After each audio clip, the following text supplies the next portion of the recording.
everything that this program has behind it.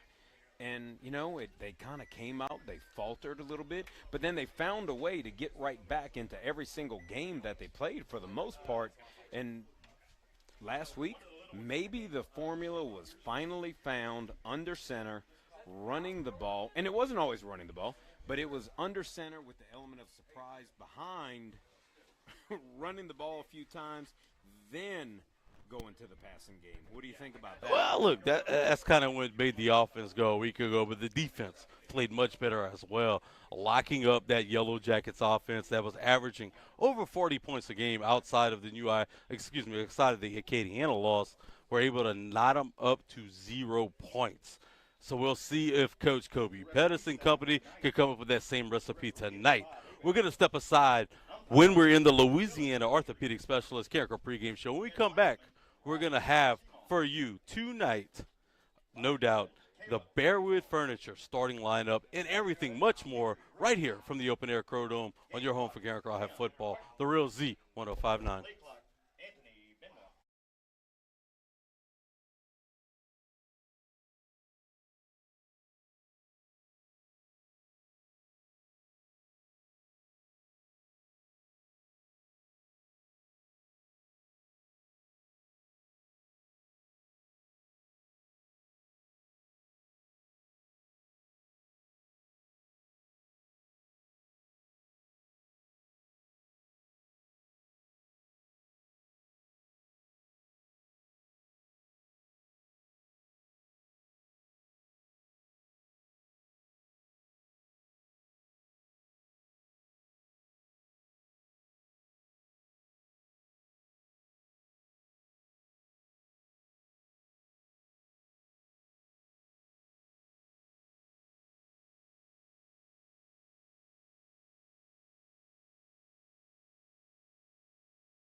These are the worst uniforms we wore, and I'm 40 years old. It's the worst.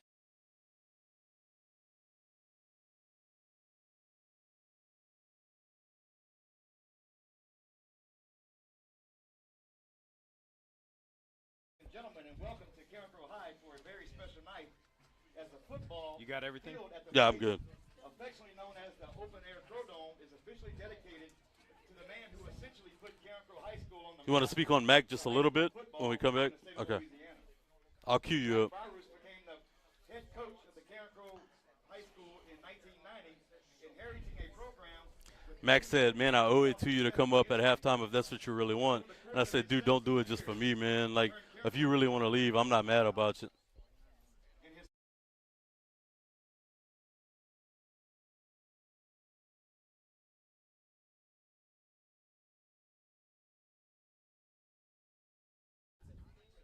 Through the fierce dedication and relentless year-round grind, How y'all got shirts? I never got a shirt.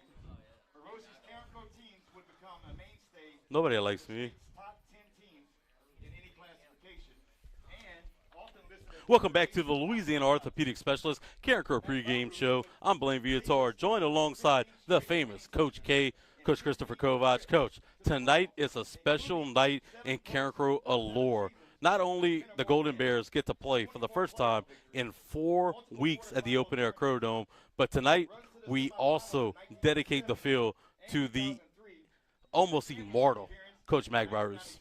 Yeah, I mean, it's huge for Carencro. It's huge for Carencro. And when I say Carencro, I'm talking about the city of Carencro, the community of Carencro, Carencro High School. And for so many years, Carencro High was just the tie that bound this community together. And it was always a great place to live. But then Mac Barus totally transformed this small little southwest Louisiana city into a football powerhouse and a place where on Friday nights you could probably rob the town blind. Look, I'm not trying to date myself, but when I was a young man, and we're looking for something to do on a Friday night. There was only one place you could find me and my family. It was here in the open air Crow Dome, and we were watching the Golden Bears. And that was because of what Coach Mac Barrows brought to the table. He's won almost 85% of the games he's coached here, almost 100 ball games. Look, you couldn't have he brought the team the school its first state championship, made him relevant after years and years and years of losing seasons. He inducted an era inside Carencro football that not only brought winning for a short period of time, he established a tradition. Yeah, there's no doubt. I mean, when people talked about Carencro High School eons ago, they said, boy, they've got a pretty good band.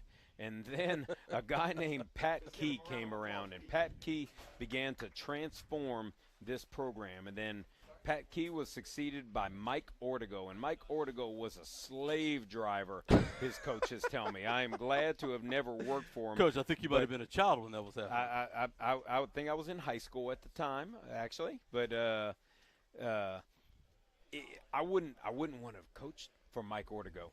And I mean, he was just brutal. But some of the things that he did began to pave the way. And then Mac Barrows took the reins in 1990. And in his first year, they went 8-3. They matched the best total of any Carencro High team before, and became a relevant name.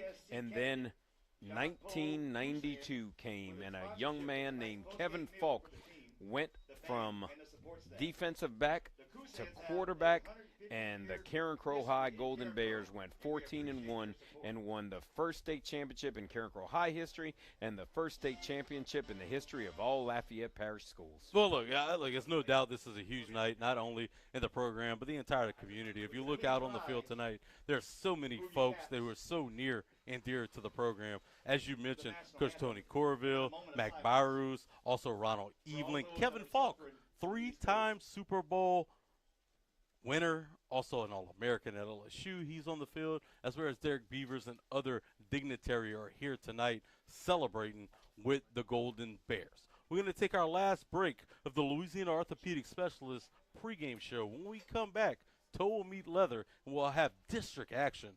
Carencro versus Lafayette right here on your home for Carencro High football, the Real Z 1059.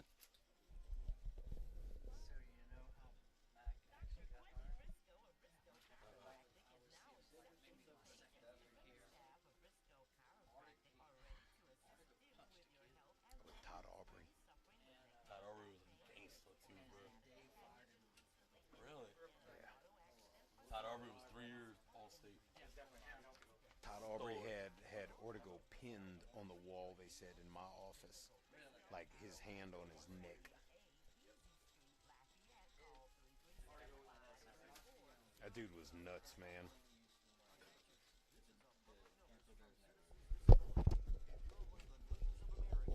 Disabled and unable to work. You may be eligible for disability benefits from Social Security. Receiving benefits is your right if you suffer from physical and mental disability. Whether you're applying for the first time or you've already been denied. Is that where you put the filter and makeup? We would like to thank Veronica's Cafe, along with Carl Guidry and Big Boy Spencer's, for supplying the meal for the press box. Hey, can you pull up that starting lineup real quick? I got to thank a sponsor. From Veronica's and Big Boy Spencer. I'll go with it. Whatever you got, I'll go with it. Hi, Matt. I don't like Matt Miguez.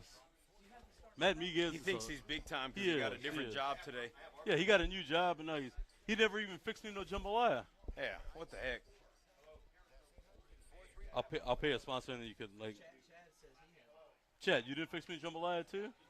You got a new starting lineup for me? I don't know. This is what they gave me. Sheesh. Can I look at it? Oh, okay. Just got to pay a sponsor real quick, and I'll be done with that for the rest of the day. Okay. Okay. I'm sorry, Coach. One more time. We're on all the time on the stream. I see Coach Tony Corville out there as well. We can give him a hand. Welcome back into the Louisiana Orthopedic Specialist Carencro pregame show. I'm Blaine Viatar, joined alongside Coach Christopher Kovac, the most handsome fella I know. We're That's- going to it's take not a saying you don't know many people, do you? we're going to take a quick peek over at the Bearwood Furniture starting lineup, left to right on the offensive line. Totino Cole, Danny Fugile, Armihan Clark, Kevin Hilaire, Kamon George, tight end Denarius Chrisman. Quarterback, of course, is going to be your guy, one and only Chance Babineau. Wide receivers, Kaiden Davis and Brandon Duffy. Running backs are going to be our guy, Kylan Taylor and TJ Jackson. On the defensive side of the football, left to right along the line of scrimmage is going to be Roberts, Richard, Roy. The linebackers, Carde Baptiste, who's been a superstar since getting in on the lineup. Brian Amune, Lance Hayes, and Caden Castile. The defensive backfield, Brandon Duffy, Wilson Landry, Chance Babineau is going to spell guys at free safety, and Rontrell Woods. We thank the folks over at Bearwood Furniture for sponsoring the starting lineup right here on the Louisiana Orthopedic Specialist Carencro pregame show. We're waiting right now for the coin toss where your Carencro Bears have won the toss and have the bird. We're waiting to see what the Lafayette High side of the football decided to do, and they have actually deferred to start. Carencro is going to receive the football and will start this game left to right. Coach, I'm going to give you an opportunity so I don't have to do it. Tell us about these uniforms. So the Golden Bears are coming out in all golden. Hence the pause. Hence the pause. It is very golden. There are several goals out there. This is athletic gold. The Carencro Are you being Golden. polite? What are we doing I'm here? trying. I'm trying. The Carencro Golden Bears have always been navy blue, athletic gold, Miss and Vanessa white. Knight is not watching this broadcast. I can know. tell you that these are the worst uniforms I've ever seen Carencro wear It is- in my it's- entirety, and I'm almost 40 years old, Coach. So you're a traditionalist, and I'm a traditionalist as well. I'm a Penn State, Nebraska uniform type guy, where things don't change. But it is the modern era, and Gavin Peters has brought this team into the modern era. We now see the kids love it. The kids love it. There are 3 different helmets that the kids will don. And just for you guys at home, if you know anything about football, helmets, I don't care what level, they're not cheap. They're not full helmets. It's actually a shell. But there's white ones, gold ones, and the traditional original navy blue. And tonight, the Golden Bears are rocking the golden pants, the golden tops, and the golden helmets. Dylan Duriel has teed the football up, and we're going to see football left to right to start the ball game. Lance Hayes and Brandon Duffy for the Golden Bears have feet hovering at the 10-yard line. How much you want to make a bet the ball does not go to Duffy? Well, Duffy's going to catch it at the 2-yard line. He's looking for running room around the left side. He's going to get across the 20, bringing it to the 25-yard line, where he's going to finally be brought down. And that's where the Golden Bears will start their first drive. 1st and 10 from the 26 is where Chance Babineau and company are going to start this drive. And that's the first point that I'll question the judgment of Lafayette High, because if I was coaching against this Carencro High team, I would not kick the ball to Brandon Duffy, because the young buck, the freshman, is absolutely electric, Blaine. I wouldn't doubt it. But look, just when we thought we'd see 2 different tailbacks, Babineau is going to go under center. It's going to be Bayham and company behind him. It's going to be a fake handoff to Bayham, looking to throw the football deep. One-on-one coverage to Duffy. Duffy's looking for the football, trying to track it over the 40-yard line. It's going to fall incomplete just past the 30. Wasn't a bad throw. Duffy just couldn't pick up the ball. Yeah, just about 1 yard short right there. And, I mean, you can tell on that very first play that Gavin Peters has a very good read for what this Lafayette High defense is going to do, because it was one-on-one coverage. Nobody was there over the top with the action that Carencro ran. It was Duffy and the defender, and it was just 1 yard too much. 2nd and 10 from their own 26. Babineau's going to under center. Bayham, Jackson behind him. He's going to hand it off to Jackson. Jackson has running room along the right-hand side. He's going to push the pile across the 30 all the way to the 34-yard line. Is going to be a gain of 7 on the play and bring up 3rd and 3 for the Carencro Bears. Yeah, might even be a little edge after the fall. Might just be more than 2 yards right there, as the Bears will get to the line of scrimmage pretty quickly. Carencro loves this formation. They've had a lot of success over the last couple of weeks. Babineau's going to go back into center quick. He's going to hand the football off to Jackson, who's stacked up. There's a flag deep in the backfield. The play was long enough for a first down. I don't know if you could have holding so quick in that kind of play. Yeah, it might have been an illegal shift right there. We're waiting on the call. Papa Bear first down is the initial call on the field, and it will be illegal shift, just like Coach Kovac alluded to. So instead of 3rd and 2.5, it's going to end up being 3rd and 7 for the Golden Bears. You know, you as a Carencro fan, you just have to hope that that's not something that comes back to bite them. You had 3rd and manageable, and 3rd and 7 is a big difference from Babineau 3rd and 2. Quickly going back under center with the 2 backs behind him. This time he's going to hand it off. It's to Jackson. Finds the running room along the right-hand side. He's going to go across the 35 and be upended, be about a yard short of that line to get for the first down. We'll have to see if Carencro's gone for it. So far, it seems like that seems to be the decision. They're going to call it, Coach. They're going to give him a Papa Bear first down on that carry. I thought he was about a yard short.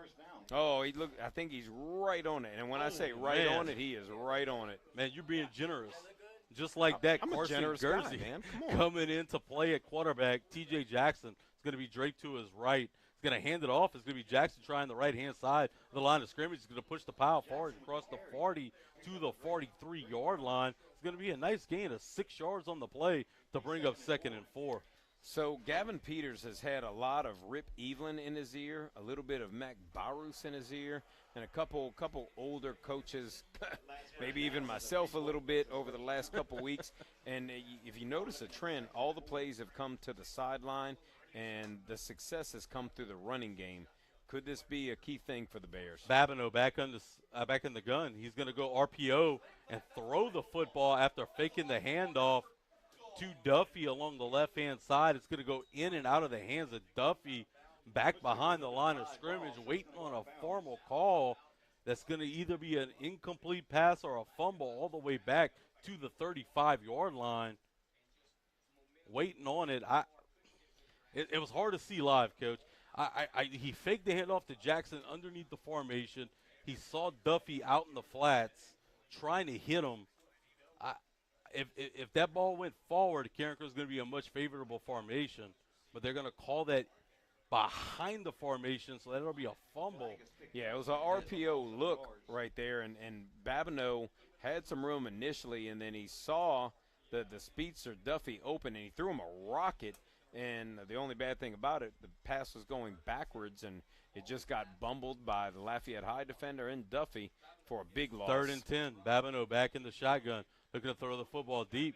He's going to throw a comeback route, trying to find his receiver, number 17, Kaiden Davis, on this near sideline. It's going to fall incomplete, about 4 yards over his head. It's going to bring up 4th and 10 with 9:40 left to go in this first quarter.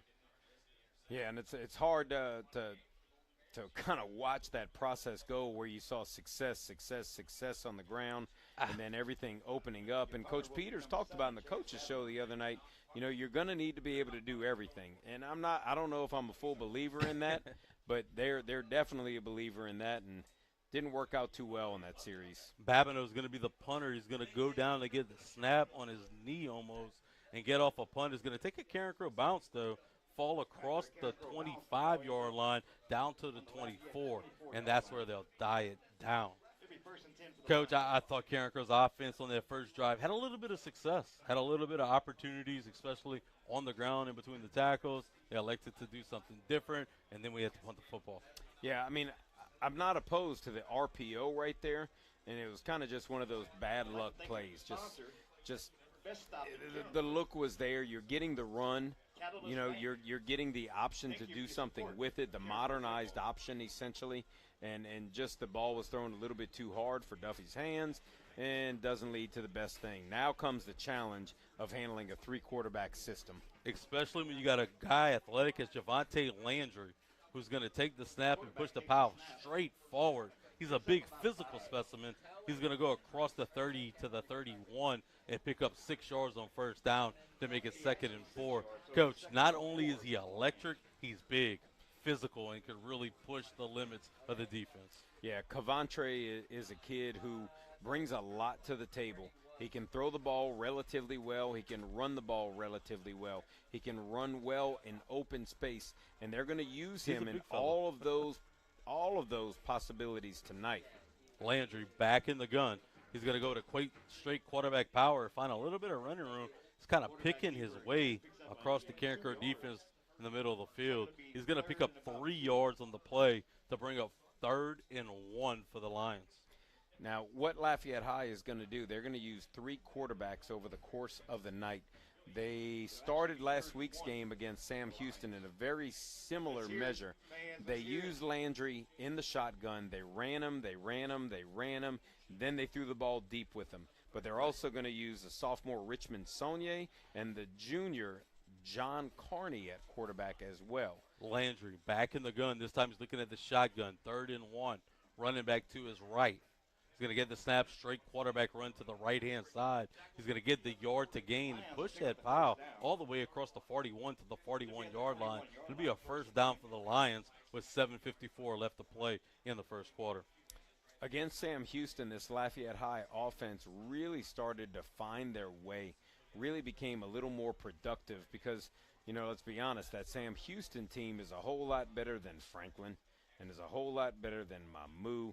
It just was a different animal than they had faced in their first 3 preseason games. And offensive coordinator Mike Richard, a Carencro grad, seems to be using that same formula here tonight.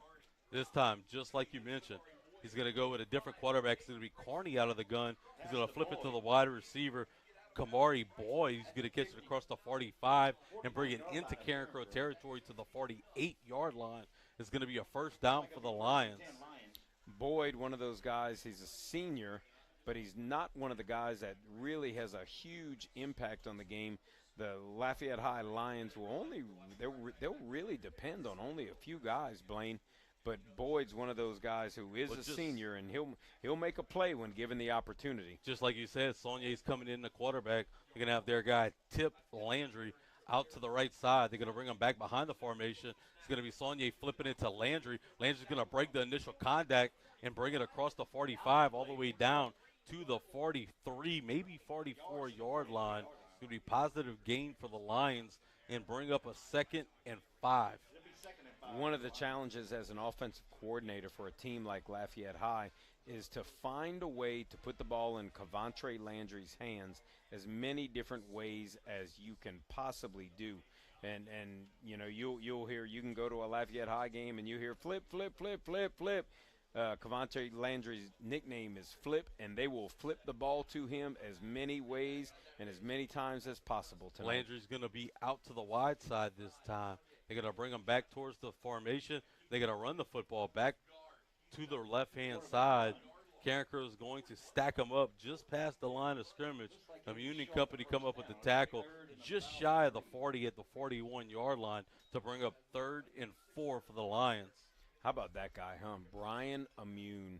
If we had a nickel for every time that we said that guy's name through the course of the first 10 games of this season, you might get a case of beer. He might be able to get that. He might be able to get a giant Taco Bell deal. I mean, there's a lot of things he could get. Flip Landry's going to be out towards the near side by us as the wide receiver. Saunier, the quarterback, with a running back over to the right. They're going to run straight quarterback power. The ball's going to flip up into the air. They're going to say he's down on contact. Carencro's going to get a break there. Number 92, Camden Richard, was able to make contact with him at the initial line of scrimmage at the 42. And it's going to bring up 4th and 4 for the Lions. What a break for the Bears. Yeah, big break. And, I mean, that's an impressive play because Saunier is only a sophomore. And if you've listened to any of our games or if you've seen Lafayette High play over the last decade, you've heard that Saunier name at quarterback many times. He's had 2 years that have played there.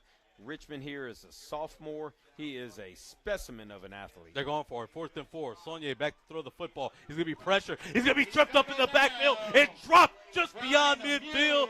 Brian Amune coming in with a big sack on the quarterback. The Golden Bears are going to take over on the turnover on downs. And that's that guy we just talked about. So if we got a nickel, we've got another nickel right there. Because Brian Amune is Johnny on the spot. He is just a guy. It doesn't matter what side of the ball he is on. He just makes plays. He plays on virtually every special teams. He plays on offense, and he is the man for this Carencro High defense. Amune coming up with a big sack right at midfield. They're going to call it 1st and 10 for the Bears from the 50-yard line. Babineau's going to hand it off. It's going to be to Jackson just across the 50-yard line. He's going to gain 2 yards on the play. It's going to bring up 2nd and 8. Coach, they have no problems bringing out guys who play on both sides of the football. Yeah, I think that's, it goes to the conditioning program that these guys have been through. That's something that Mac Bowers and Rip Evelyn talked about the other night. That's been a staple of Carencro High for years, and now it's out of necessity. There's just not the number of guys anymore. Babineau, Jackson, and Bayham. He's going to hand it off to Bayham. No, he's going to keep it. He's going to flip it to Amune, who couldn't get out of a tackle. He faked the handoff to Bayham, then decided to keep the football, just pitched it at the last minute to Amune back at the 42-yard line of the Carencro Golden Bears. That's going to bring up 3rd and long. Yeah, that was obviously a mistake right there. That was definitely a misread right there. Trying to figure out what's going on right now because the White Hat is coming to the sideline, and he's talking to the Carencro coaching staff, to Coach Gavin Peters. Well, look where the down marker now is. They look like they're spotting that football at the 49-yard line. That would be about a 7-8 yard difference. much different. I think they thought Bayham had the football, Coach, and there was an inverted whistle.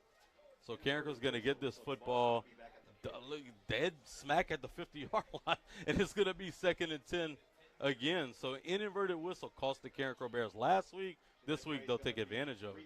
And Gavin Peters is going to go ahead and take a timeout right here. So we'll see what happens. Right. We're going to take it right with them. When we come back, it's going to be 2nd and 10 from the Carencro 50-yard line on your home for Carencro High football, The Real Z 105.9.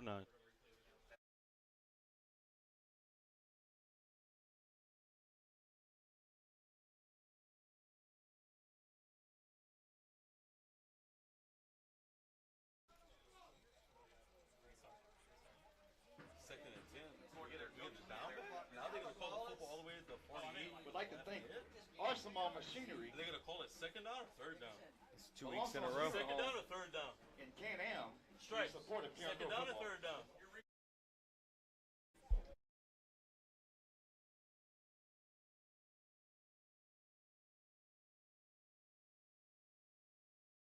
Another 2nd and 8 for the Golden Bears from the Lafayette High 48-yard line. Babineau under center. This time he's going to hand it off to Amune, who's going to push it across the 45 to the 44-yard line. So last week it was Pop Ball. Tonight is God's fortune. Carencro's going to have 3rd and 4. Yeah, it's 2 weeks in a row that an inadvertent whistle has led to some mysterious I wouldn't say mysterious play, but it leaves everyone in the crowd wondering what in the heck is going on. 3rd and 4, Babineau in the center. He's going to hand the football off straight up the middle. This time Bayham's trying to push it to the 40. Looks like he's going to be stacked up just shy at the 41-yard line. He's going to bring up 4th and 1 for Carencro. No blink offensive stand on the field. No, absolutely. They have the pace. They have the rhythm. If you can get 3 yards every time, 4 times 3 is 12. That's a winning formula. Babineau under center. He's going to hand the football off to Amune. Amune's looking for running room across the 40, trying to push it to the 35.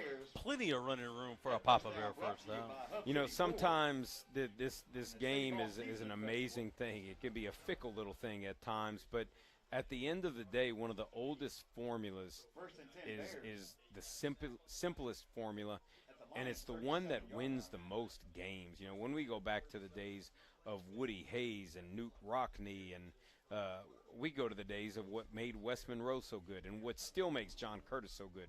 Run the ball and get 3 yards a pop. Babineau's going to go back from the gun this time. It's going to be a straight quarterback power. Trying to front a running room along the left-hand side.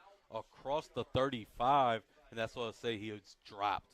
It's going to bring up 2nd and 7 for Carencro. I still like the play call, though. You kind of It's something different, but I mean, look at it right there. That's 2.25 yards every time.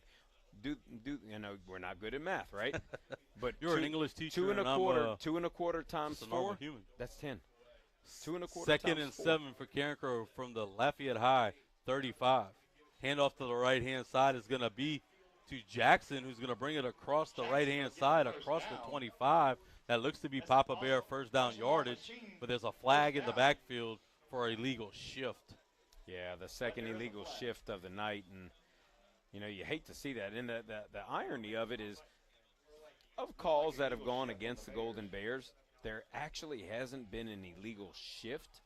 There's been a couple false starts. A little moving too quick. But a little too over-anxious. Yeah, you ever had that problem, Coach? Yeah, I mean, it tends to happen to I don't want to go in too much well, detail there, but it tends to happen. Put you out there. Yep. And in the game of football, illegal shifts tend to happen. 41 seconds left to play in this first quarter. Carencro has it 2nd and 12 from the Lafayette High 40-yard line. Babineau under center. He's going to fake the handoff to Jackson, looking to throw the football deep. Rotating the pocket. Now he's going to try to step through a tackler. He will. He's going to go back across the 50. A guy who's at the 45. He's across the 40. Now he's across the 30. Looking for a running room across the 20. Across the 15. He's going to finally be drugged down at the 13-yard line. It's going to be a Papa Bear first down.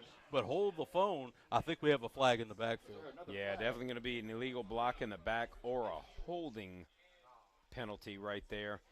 Good thing that'll be a spot foul either way, so it'll kind of change the traditional landscape of the penalty. As we see our white hat coming, looks like it's going to be a hold against Carencro, so it's going to push him back from the spot of the foul. But I mean, you again saw a different look, a tight. Carencro had everyone in the box right there, tried to do something a little bit different in the throwing game. Babineau remains the elusive creature that he is once he drops out. He is a high school version of Patrick Mahomes. You even saw the flag, and even after the flag, they have 2nd and 7 from the 39. They're going to hand the football straight up the gut. It's going to be broken to tackle, and he's up to the races. It's Kylan Taylor across the 20 and into the end zone. It's a Dr. Briscoe chiropractic touchdown, and the Golden Bears have strike first. It's 6-0 in the open air Dome. Boy, it sure is amazing what happens when you run that dang ball, huh? Woo! Yeah, absolutely great for Carencro right there to be the first team to get on board, because this Lafayette High team is a dangerous team, Blaine. They can score at will. Big-time play right there. They went with Taylor under the gun, handing it off to him under the formation. He was able to go. This time they're going to try to run a swinging gate version of a two-point conversion. And Babineau's going to be swallowed up on the snap. But there is a flag on the play. Yeah, it'll definitely be legal procedure right there, and you got to think Lafayette High is just going to decline that and be happy to walk away 6-0 right there. A legal shift, and let me tell you, we played a quarter in the open-air Crow Dome, and your Golden Bears lead Lafayette 6-0. When we come back, it'll be time for second half action on your home for Carencro High football, The Real Z 105.9.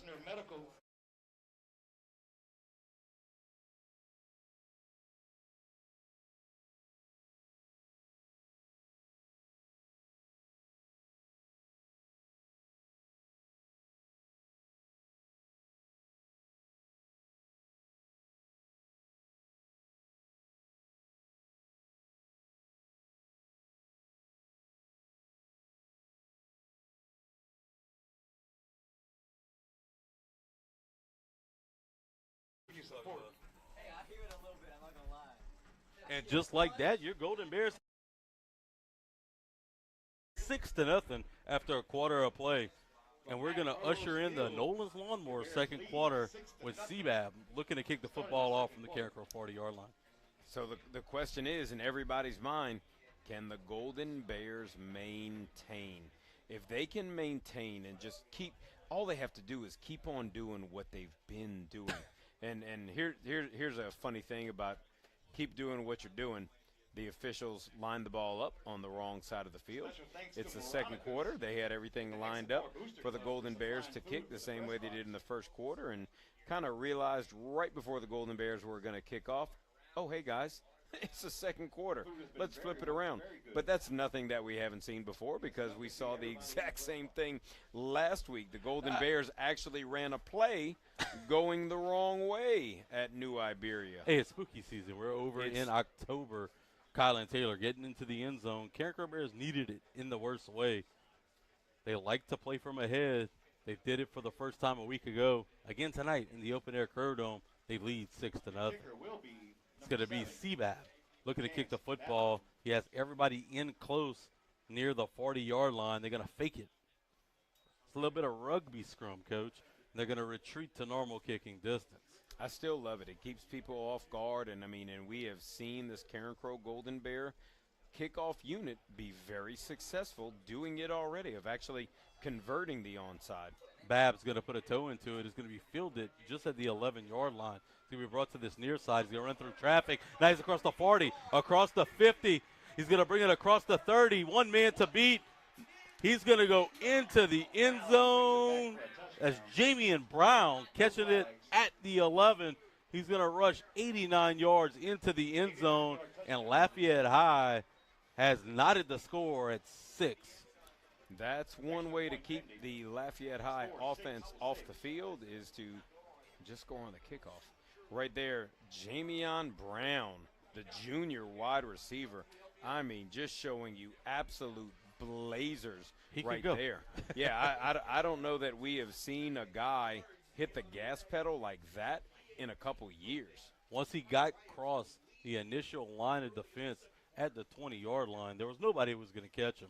He hit this near sideline, and it was all she wrote. The Lions were able to tie this ball game 6-6, PAT pending. The snap is down. The hold is good. The kick is up, and it is good. Lafayette High takes the lead. It's now 7-6 Lions with 11:47 left to play in the second quarter. When we come back, the Golden Bears will have to answer right here on Magbiru's night from the Open Air Crow Dome. Cry Football, the real Z 105.9.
To receive the kick from Lafayette High. It's going to be a long kick, going to go into the end zone, just out the outreach arms of Rontrell Woods. So the Golden Bears will start this drive from their own 20-yard line. They have to answer, Coach. Yeah, after a return like that, there is not much you can do other than go out there and, of course the optimal thing is score fast, but if you're this Carencro High football team in 2024, you don't necessarily want to score fast. You want to do exactly what you did in last possession. I like boring football. Run it between the tackles with the split back. Take as much time as you can off the clock. 11:47 left to play in this second quarter. Babineau's going to under center. Jackson and Taylor are behind him. He's going to set the line of scrimmage and fake the handoff to Taylor. Now he's going to rotate the pocket out to his left. Looking to throw the football. He's going to let it ride. It's going to be in and out of the hands of Denarius Crispin at the 48-yard line. That would have been enough for a Papa Bear first down in a splash play, but not meant to be. It'll bring up 2nd and 10 from the 20. Yeah, the tragedy is right there that Chrisman, we've seen him fill in at tight end ever since Will Laverne has gone out with a broken foot, and Chrisman has the speed. I mean, he can get there. Not a big target, but he gets there. He but had a step or two, Coach. yeah, the poor guy, just the ball tends to hit him in the pads before it hits him in his hands, and that's a recipe for disaster. Babineau with Jackson and Taylor. He's going to hand it off to Taylor. He's trying to find running room. He's going to bounce it back inside and across the 25-yard line. They're going to say he's down at the 26 to bring up 3rd and 4 for the Bears. Yeah, you know, it's so hard. If you're Gavin Peters, you call the right play right there. I mean, Chrisman is wide open, and guys didn't make the plays. The same thing that we saw in the Barb game. You know, the right calls were made, and guys just didn't catch the ball. Babineau straight back under center. He's going to hand the football off this time as Taylor's trying to find the left side. He's going to bring it across the 30-yard line. Enough room for a Papa Bear first down. So there's a flag on the play back behind the line of scrimmage. Yeah, this can only be a handful of things, unfortunately. You know, likely negate what would have been a first down for Carencro. The referees are still The White getting Hat's together. confused. Did you see that? Did you see the shrug of the shoulders? Yeah, there's definitely some talking going on. There's some explaining going on. I mean, my thing as a football coach is I don't understand how you get a call in a play that happens so fast. Oh, my goodness. It's going to be chopped below on the Lafayette Lions, so it will be a Papa Bear first down. They'll tack 15 more yards on top of that. So the Golden Bears are going to be marching right now. So let me justify That what I just said. Yeah, look, it's if they would have weird. called holding, that would have made way more sense. Right, and you know, I said as a coach, you know, you kind of like a play that happened that fast. That's bang bang. It's hard to have a hold, and if it was something pre-snap, you would have it. But the chop, that makes perfect sense. Gursey back in the shotgun for Babineau. T-Jack to his right. He's going to hand the football off to G-Jack, who's trying the right-hand side. The football's going to pop up in the air. It's going to fall down on the turf, and it looks like the Lafayette Lions are going to fall on it. It's going to be a turnover for Carencro with 10:54 left to play in this first half. And not to put the blame on the shoulders of Tavontre Jackson, but that's how you lose football games. This game should be a down-to-the-wire game. Carencro was moving it, just came off of the big penalty, and to give the ball up in that fashion, that's how you lose games. Jackson was trying to push the pile across the 45-yard line. He had a clean handoff, but they had a helmet on the ball that popped it loose. You saw it pop clean in the air, Coach. Oh, it was a seemed like it hung in there for a minute. 3-4 yards up in the air. I mean, it's 10:54 left to play in this first half, and the Lions are going to take over in Carencro territory from the Bears 41. See Carney in at quarterback right now, expecting the pass for sure. Carney back looking deep. He's going to let it hum. Trying to test Wilson Landry. Is going to fall incomplete as Landry was running step for step with the receiver. That ball fell just across the 10-yard line. It's going to bring up 2nd and 10 from the 41 of the Bears. When Carney comes in for this Lafayette High team, you're not expecting honestly, you're not expecting any run from him. He is not too fleet of foot. If the ball is going to remain on the ground, it is definitely going to be through the handoff. Whereas when Saunier comes in the ground, you're not exactly sure what you're going to see. But Carney definitely has a good arm, and he can throw the long ball relatively well. Carney's going to stay in the ball game at quarterback. This time he's going to fake the handoff and throw it out into the flats.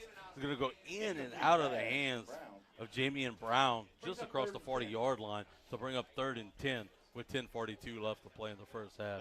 And that's a play that's got to scare the heck out of me if I'm a Carencro coach, because You've got to get somebody out there quick. that's a guy that just ran for 90 yards for a kickoff return touchdown, and there weren't too many Golden Bears all that near finding him out of the backfield right there.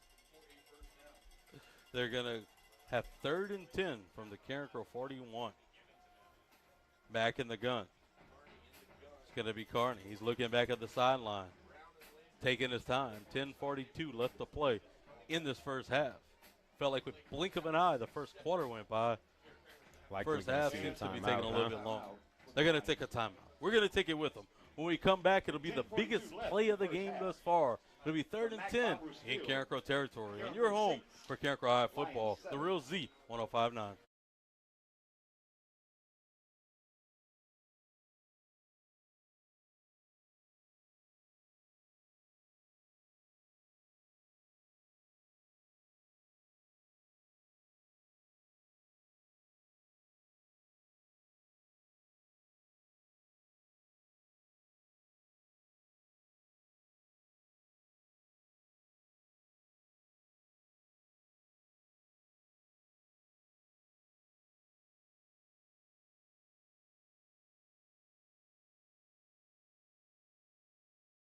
to the open air.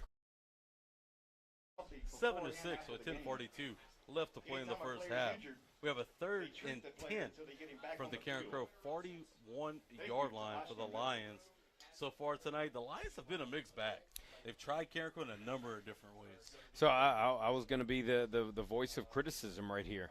You know, we've seen Carney in at quarterback, and everything has been throw, and Lafayette High has been relatively unsuccessful.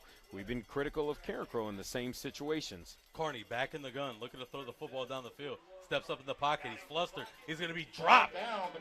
Back behind the line of scrimmage at the 44-yard line. That's going to be Brian Immune coming in on the sack. There is a flag on the play. There's going to be holding on the Lions. That's going to be declined. And the Golden Bears have fourth down for the Lafayette High Mighty Lions. It'll be 4th and 14. You know, you kind of get the sense if you watch this Lafayette High team over the course of the last year and into this year, there's a sense of loyalty that you feel that the coaching staff feels like they owe Carney.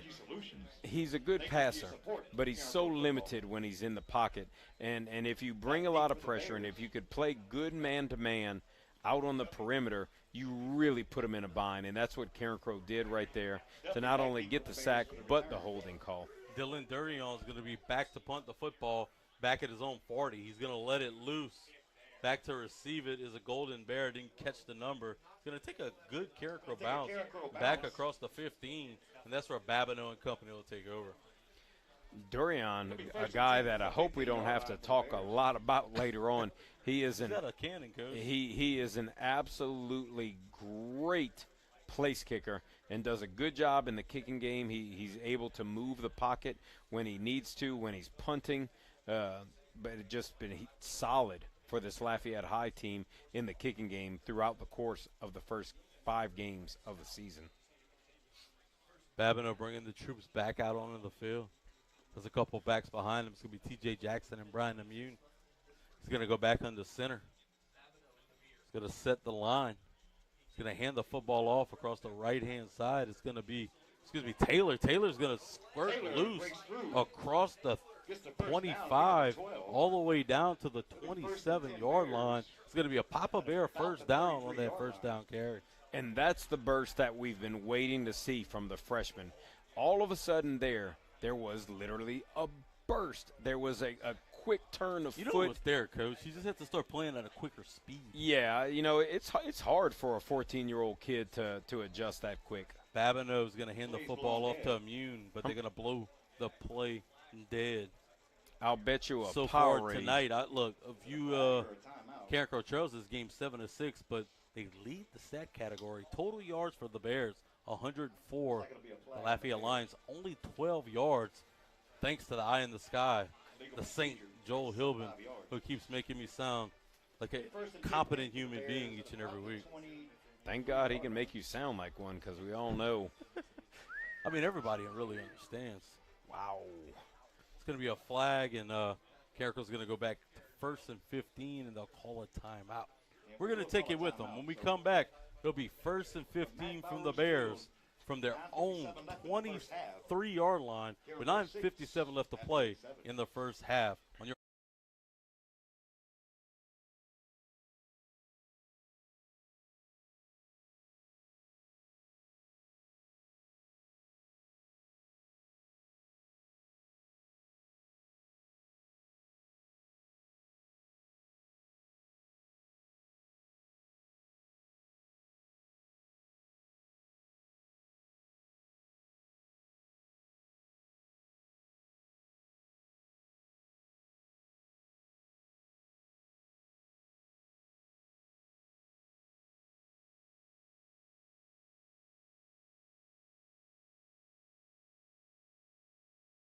up in the press box, Seth Dickerson, the AOIT director, as well as our guy Benji, who keeps us in check on the Carencro Broadcast Network. Golden Bears have the football 1st and 15 from their own 23-yard line. Babineau's going to retreat back to center. This time he's going to have Taylor off to his left. Excuse me, they're going to go back under center now. Going to reset the line of scrimmage. He's going to run an option to the right-hand side. He's going to bounce off a tackle, try to find the near sideline. He's trying to get to the corner. He will. He's going to cross the 20 to the 30. He's going to lower his shoulder and run over somebody. That's what I've been waiting to see from Chance Babineau. That's the moment, Blaine. You know, Chance has kind of known all this season that he's the one guy, that there's Carson Gursey back there, but I need to be safe. I need to be smart. I need to go out of bounds. I need to slide. And right there, he trucked a Lafayette High defender. And, I got that sense from Chance this week. Chance had enough of this. My man had it 1st and 15. It's now 2nd and 4. After that scamper, he delivered the thunder to that defender along this right-hand sideline. Babineau back under center, run the option. He's going to pitch it. Taylor has the football. He got some running room to the right-hand side. He gets the 40 to the 45. There's going to be a pop-up air first down to the Carencro 45. There's a formula to winning with this here. What do you call it? Running game?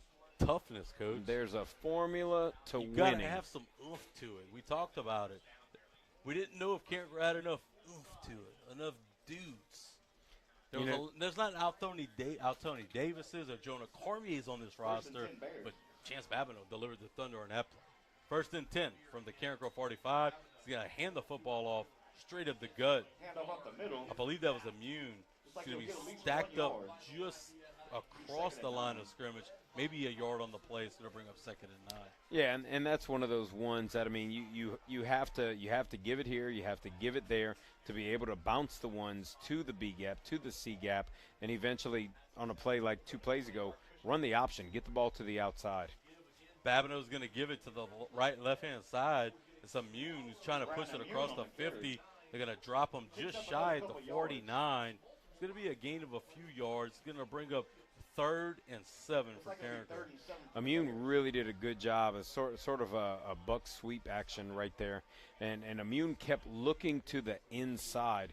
A lot of times those running backs are told, to keep your eyes to the inside. Look for that crease to come back up across the action. And, boy, I almost wonder if he had a little more speed, if he could have hit the sideline, what he could have gotten on that one. Babineau back under center. He's going to run the option to the right side. He's going to flick it to Taylor behind the 50, and he's going to be dropped way in the backfield, almost back to the Carencro 45 to the 46-yard line. It's going to bring up 4th and 9 for the Bears. Yeah, and not to put the blame on the young guy, but that was a poor job of running the ball right there by Taylor. I mean, he was going to get swallowed up early on. They didn't have a great pitch relationship early on, and then Taylor kind of slowed up as contact came. At that point, you're going down. Slowing down only brings you backwards. If you can just accelerate through it, make your move on the run, and hope to pick up 1 more yard versus losing 1 more yard. Babineau is going to double as the punter. This time he's going to get the football and let it go. It's going to be a nice high punt, but not a particularly deep one. He's going to bounce at the 25 and take a Carencro bounce towards the 20, but it's going to be down at the 23-yard line, and that's where the Lions are going to take over with 7:37 left to play in the first half. So you put Lafayette High in a spot for the first time. I'd much rather do that than kick off to them again, because I don't know that I want to necessarily see that again.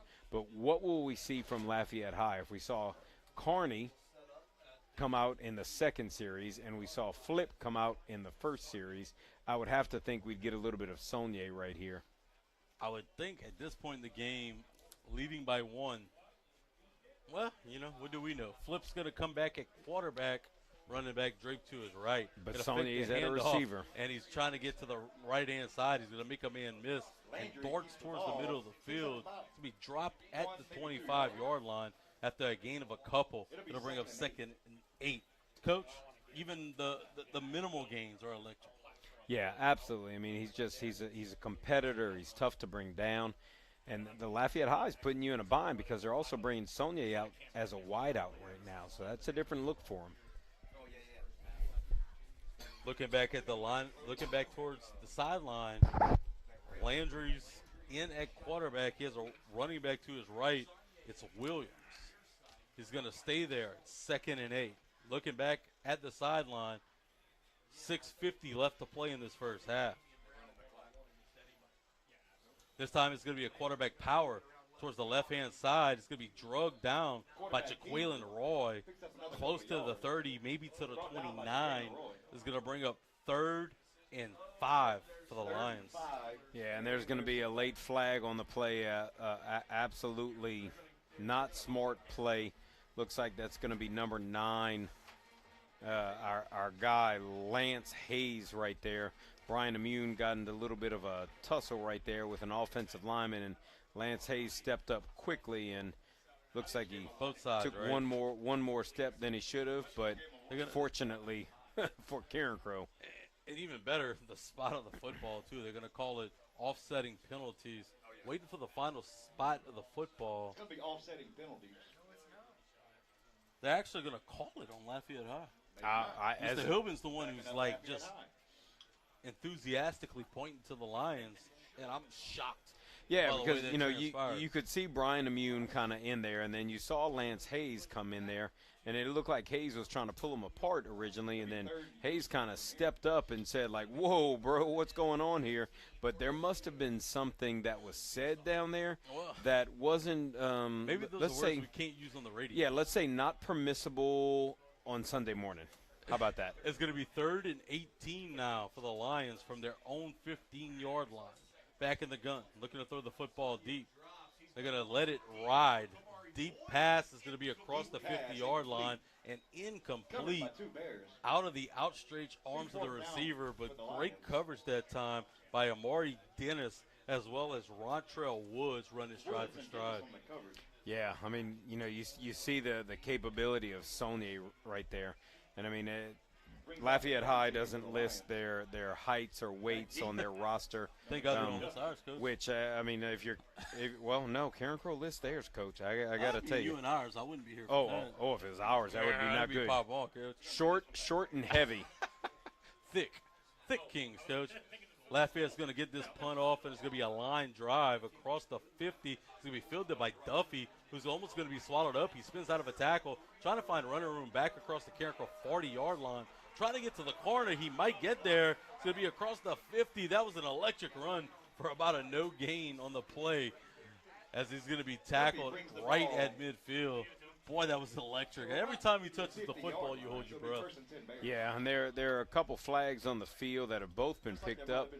Not 100% sure, but one would tend to think that would be an illegal block in the back. I mean, Duffy went 8 different directions. He ran 76 yards for a pickup of 1 yard right there.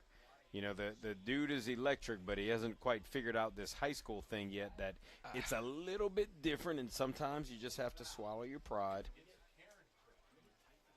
He is a guy who goes from 0 to 60 at the turn of a foot. Yeah, he's His pretty hips amazing. Are different. Look, if the young man really puts his mind and heart to it, he'll play college football at the next level. The Golden Bears will have a 1st and 10 from their own 35-yard line with 6:08 left to play in the first quarter. You know, in defense of the penalty, that's pretty hard. You're trying to block one way. Guy goes the other way. He changes direction. He goes the other way. Then he goes back the other way. Fabino under center. He's going to hand this football straight up the gut. Looks like that was Jackson just across the 35 to the 36, maybe 37. It's going to bring up 2nd and 8 for the Bears. And you know Jackson has to kind of feel that fumble in his head. Might not have been his fault necessarily, but at the end of the day, he did lose the ball. And Jackson's a competitor, so you know he's going to go out there and grind for Coach Peters. Fabino's going to hand it off. It's going to be Bayham across the left-hand side. He's going to get across the 40, trying to get it to the 45, maybe just shy of first down yardage to the 44-yard line. It's going to bring up 3rd and 1 with 5:25 left to play in the first half. Yeah, the spot will get Bayham right where his knees went down. Kind of looked like his body went a little bit forward, but his knees were down on the 44, so that'll bring up 3rd and 1 from the 44-yard line. Babino back under center, 3rd and 1, straight up the gut. No, he's going to keep it along the right-hand side. He finds a pocket. He makes a man miss. He's across the 35. He's across the 30. One man left to beat, and he beats him into the end zone. That's a touchdown for the Golden Bears, making a Dr. Briscoe chiropractic touchdown, and the Bears have taken the lead. It's now 12-7 for the Golden Bears. So I referenced earlier that Chance Babineau has kind of, I think he hit his boiling point. He's tired of losing, and he and I had a discussion this week, and you could see the frustration, where he kind of felt, like it was basically enough right there. And on that run through the last 10 yards, he just stopped and stared Joseph Wright, the senior defensive back that was chasing him the entire way, and just stared him down and said, "You will not get me." Babineau gets the snap. He's going to let it fly. They're trying to find him. It's going to be Carson Gursey. He's going to catch it just over the goal line, and that's a Malossos Funeral Home PAT. It's 14-7 now with 4:59 left to play in this first half. Now let's talk and let's brag a little bit about the young guy, man. Carson Gursey made the play on the swinging gate. Babineau had the read. He rolled out. Gursey had a guy in front of him, kind of just found the open space, but he was dang near the edge of going out of bounds. Gursey caught the ball, heads up play, extended the ball over the pylon, and his body essentially went out of bounds, but the ball and his hands went over the pylon in. 2-point conversion, Golden Bears. Carson Gursey, the freshman quarterback at that.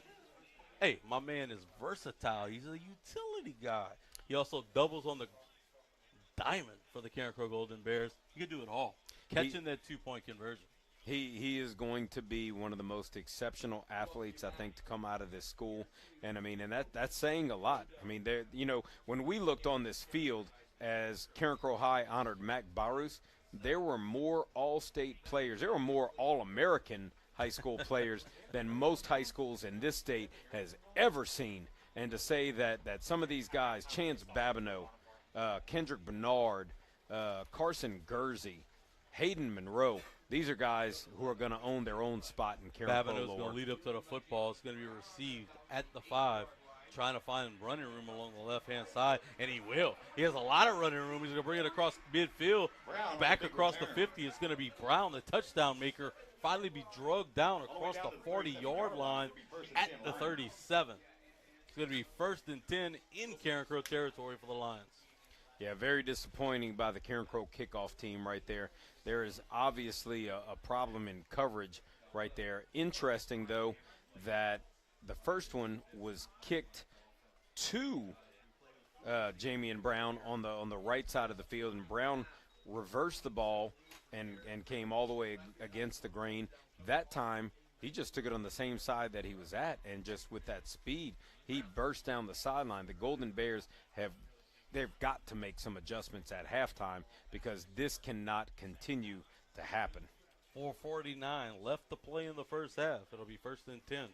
From the Lions, from Carencro 37. Back in the shotgun is going to be Saunier trying to find running room on the left side.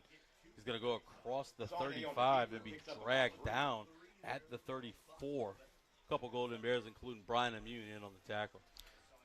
Saunier, a good runner. He's a hitsy player, right? Yeah. He's going to be one of those guys who's a great athlete. His everybody in his family was a great quarterback, was a great baseball player. The middle brother, I know, had an exceptional career at LSUE, part of a national championship over there, and he's got the frame, he's got all the intangibles, but he's not the same runner that Cavontre Landry is. 2nd and 7 for the Lions from the 37. It's going to be a handoff straight up the middle. Not much running room. This time he's dropped by Jalen Roy and company. Maybe a gain of 1-2 yards on the play. He's going to bring up 3rd and a long 5 for the Lions with 3:50 left to play in this first half. So Lafayette High tends to make themselves a little bit one-dimensional. When Landry starts the game at quarterback, it tends to be the same dose of plays. When Carney comes in, it's the same dose of plays. When Saunier comes in, it's a little bit of a mixture, but they're just not as effective. Landry back in the gun, 3rd and 7. 3:25 left to play in this first half. Looking back at the sideline, waiting on his marching orders. He's going to go back to the line of scrimmage and reset everybody. They're going to get the snap, and he's looking to throw the football deep. Carencro brings pressure on the right-hand side. It's a lame duck, and it's going to be batted away by the Golden Bears. It's the freshman again, Coach. Brandon Duffy. That kid could go. It's just to see a freshman play at this level, at the varsity level in this league. Not only did he run stride for stride with the receiver, have great hips, he found the football in the air. He found the football, he knocked it away, and he knew it instantly. I mean, you know, you sometimes have guys that come in as freshmen, and they go out and they play, and they do a pretty decent job. This kid's returned kicks for touchdowns. He's made those plays. His future is scary. Stay on the field. Saunier back in at quarterback. It's 4th and 7. Looking to throw the football down the field. They're going to blow the play dead. I believe we're going to have a timeout for Carencro. We're going to stay right here. I want to get back to that, Coach. Duffy is just different, right? I mean, when you see a guy like that, and look, you have guys that can play. Look at Chance Babineau had it when he was a freshman, and guys could just go. Duffy kid, the way he flips the hips and runs, and then the wherewithal to find the football in the air. Ain't many kids at 14, 15 years old doing that. No, and you know, and that's what's crazy. And you know, if you could say like, man, he's really been coached up, and he hasn't had that many months at the high school level. And you know, I mean, that's no knock against Carencro coaching staff, but they haven't even had enough time to work with the young man to continue to grow his game and help his craft get better and better and better. Like, this dude's making plays just because he's a playmaker. Stud. Absolute stud. I can't wait to watch his career unfold. Golden Bears called a timeout, but it'll be 4th and 7 for the Lions from the Carencro 33-yard line. 3:05 left to play in this first half. Saunier back in the shotgun. He has 2 receivers to this near side, 1 to the far side. Running back over to his left. Looking to throw the football deep. Carencro flushes him out of the pocket. He's going to find the crossing route. And he's going to be in and out of the hands. Babineau was in on the coverage, but the receiver just dropped the football just across the 25. It's going to be a turnover on downs, and the Golden Bears will take it over with 2:59 left to play in the first half. And I mean, and that's just huge. It was a great call. Good play by Lafayette High. I mean, they tried going with the deeper ball against this Carencro defense, and they hadn't gotten that much success because of pretty good coverage, straight man coverage on the outside, but Carencro had brought a lot of pressure and met Saunier in the backfield. Right there, they beat the long route by going with the intermediate crossing route, but too much pressure coming from the outside led to the Gursey back in the gun, looking to throw the football. He's going to hit his receiver just across the 40-yard line. It's going to be the big, lanky guy, Kaiden Davis, who's going to pick up good yards on first down to bring up 2nd and 3 just across the 40. And I gotta say, I'm gonna lead into something right now. I just saw the legend Mac Barus making his way up the stairs as he's gonna join you for halftime. I see my guy Lucas Taylor, the former Tennessee quarterback, 6 rows in front of us. Just got a text from Quentin Lawrence, the Miami Dolphin and Chief, about to make his way up. Gursey just hits Babineau across the 50 down to the 45 of the Lions. Pitch and catch is good for a Papa Bear first down, and the Golden Bears are in the march. You got to move the stakes. The stakes are high. The stakes are high as the sticks have to move. How about that one? If you bring steaks, I'll eat them. You know that. I'll cook them if we win. 1st and 10 from the Lions 45. Gursey back in the shotgun. 2:19 left to play in the first half. He gets the snap, looking to throw the football. He's going to rotate the pocket out to his right. He's going to let it fly. It's going to be caught. Duffy makes a man miss at the line of scrimmage, makes another man miss. He's going to go across the 30 to the 25. He's going to finally be drugged down at the 22-yard line. That's another Papa Bear first down. Freshman to freshman connection. Yeah, you know, we were talking about that before, about how many of these guys are going to have the ability to make their name in Carencro lore, and Duffy and Gursey undoubtedly among it. Now, just over 2 minutes left to go in this second quarter. The Bears moving the ball quickly, and it looks like Lafayette High said they're moving a little too quickly, partner. 1:59 left to play in this first half. We're going to stick right here. Super excited. What we got coming to you from the halftime show the legend, and not only legend, the LHSA Hall of Famer, Mac Barus, is going to join us, and we're going to talk about his Hall of Fame career right here at Carencro and how he brought this program to life from the depths of the dungeon. And we're super excited to do that with you right here. But the Golden Bears are looking to strike and extend the lead up 14-7 with 1:59 left to play in the half. I like what they've done late in this first half, getting Carson Gursey, the freshman, into the ball game and trying to just sling the football a little bit down the field. Another electric freshman, an opportunity to touch the rock, and you saw what happens when a guy like that touches it, was able to bring it deep into the red zone for the Bears. Gursey's going to stay in at quarterback. He has T.J. Jackson just to his right.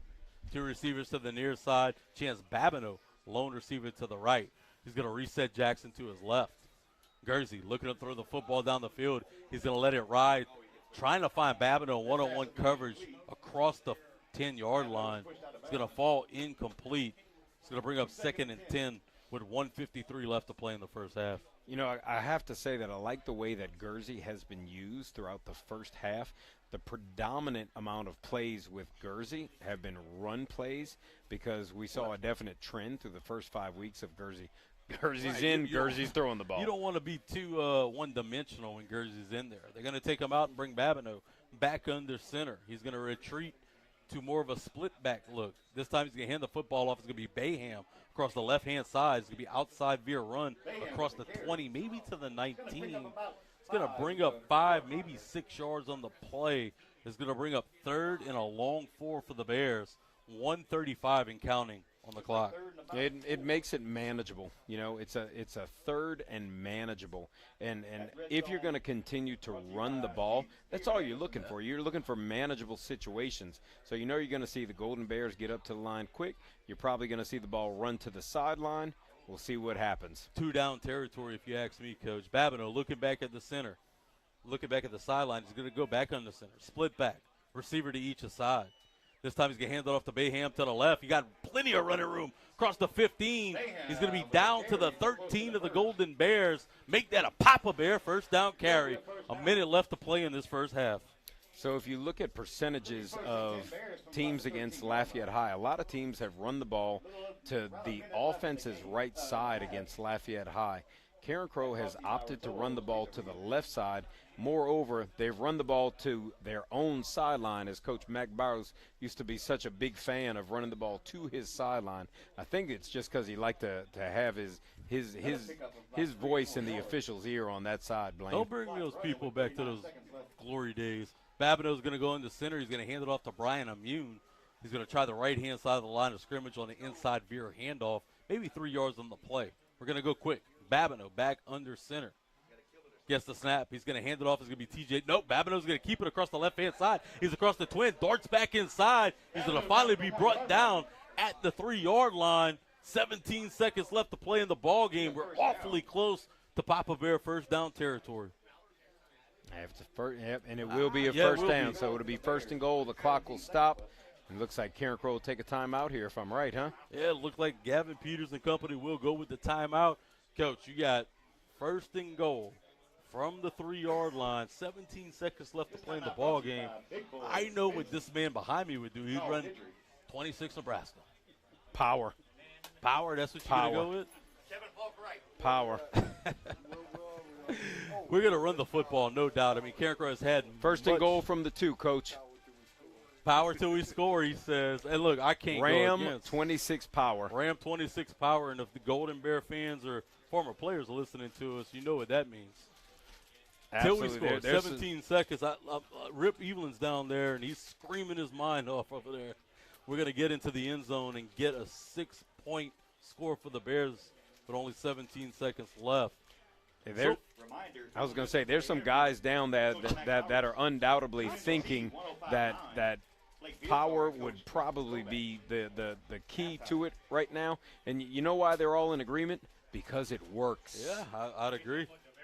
If it ain't broke, don't fix it, Coach. There's a reason this man's won about 75% of his ball games that he's coached. This time Carson Gursey is going to be back in the shotgun. T.J. Jackson's going to be draped to his right. Trip receivers to the far side. Babineau's going to be the inside receiver. Gursey looking to throw the football. He's going to be flushed out of the pocket. He's going to go into pressure, and then he's going to dump the football. It's going to be caught. He just threw the football away, just trying to get it to anybody, and it's going to be Caden Castile who's going to catch it just across the 10 and go into the end zone. How about that for fortune? The Golden Bears strike, and that's going to be a Dr. Briscoe chiropractic touchdown, and the Golden Bears extend the lead. It's now 20-7 with 8 seconds left to play in the first half. That was not how you drew it up, and I got to say that I'm not a fan of the call right there at all. In that case, I mean, I'm running the ball till you stop it. The way the seasons went, Coach, we'll take all the good fortune we can get. Yeah, I think Castillo actually kind of missed his assignment. He came back looking at Carson like, what am I supposed to do? The Melanson Funeral Home PAT is up, and it is good. The Golden Bears extend the lead. It's now 21-7 with 8 seconds left to play in the first half. When we come back, we'll have the rest of the first half and then halftime action with Hall of Famer Coach Mac Barus on your home for Carencro High football, The Real Z 105.9.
Welcome back to Z 105.9, where your Carencro Golden Bears lead 21-7.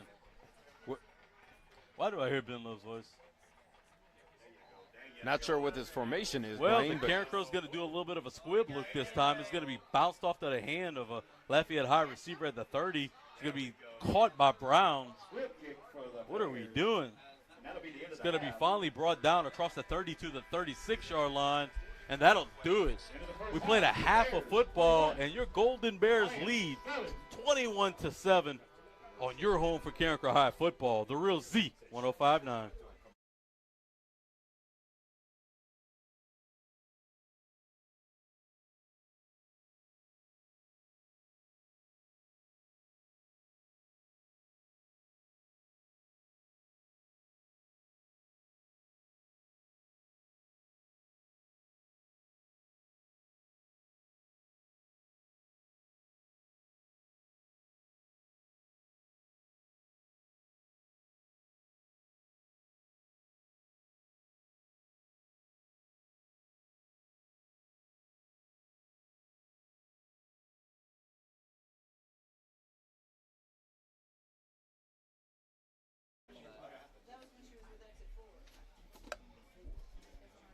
Sean, are we at break? What's going on, man? It's halftime. Please pull your red tickets. Sean. Split the pot. We're about to give away some money. Sean, go to break. We're about to give away a little money. Red tickets, please. That can't happen, bro. That really cannot happen. 1186 550 1186. If that's you, quietly come up here. So if everybody sees you run up here, they're going to know it's you, and they're going to borrow money from you. So you might want to quietly come up this way. You know what to do? 550 1186. Matter of fact, it has fun. You have till the start of halftime. I know. I felt so bad I couldn't be there, man. I'm Jordan. glad to do this with you tonight. Huh? I'm glad to be able to do this with you tonight, man. Well, that's why I hung around, Blaine.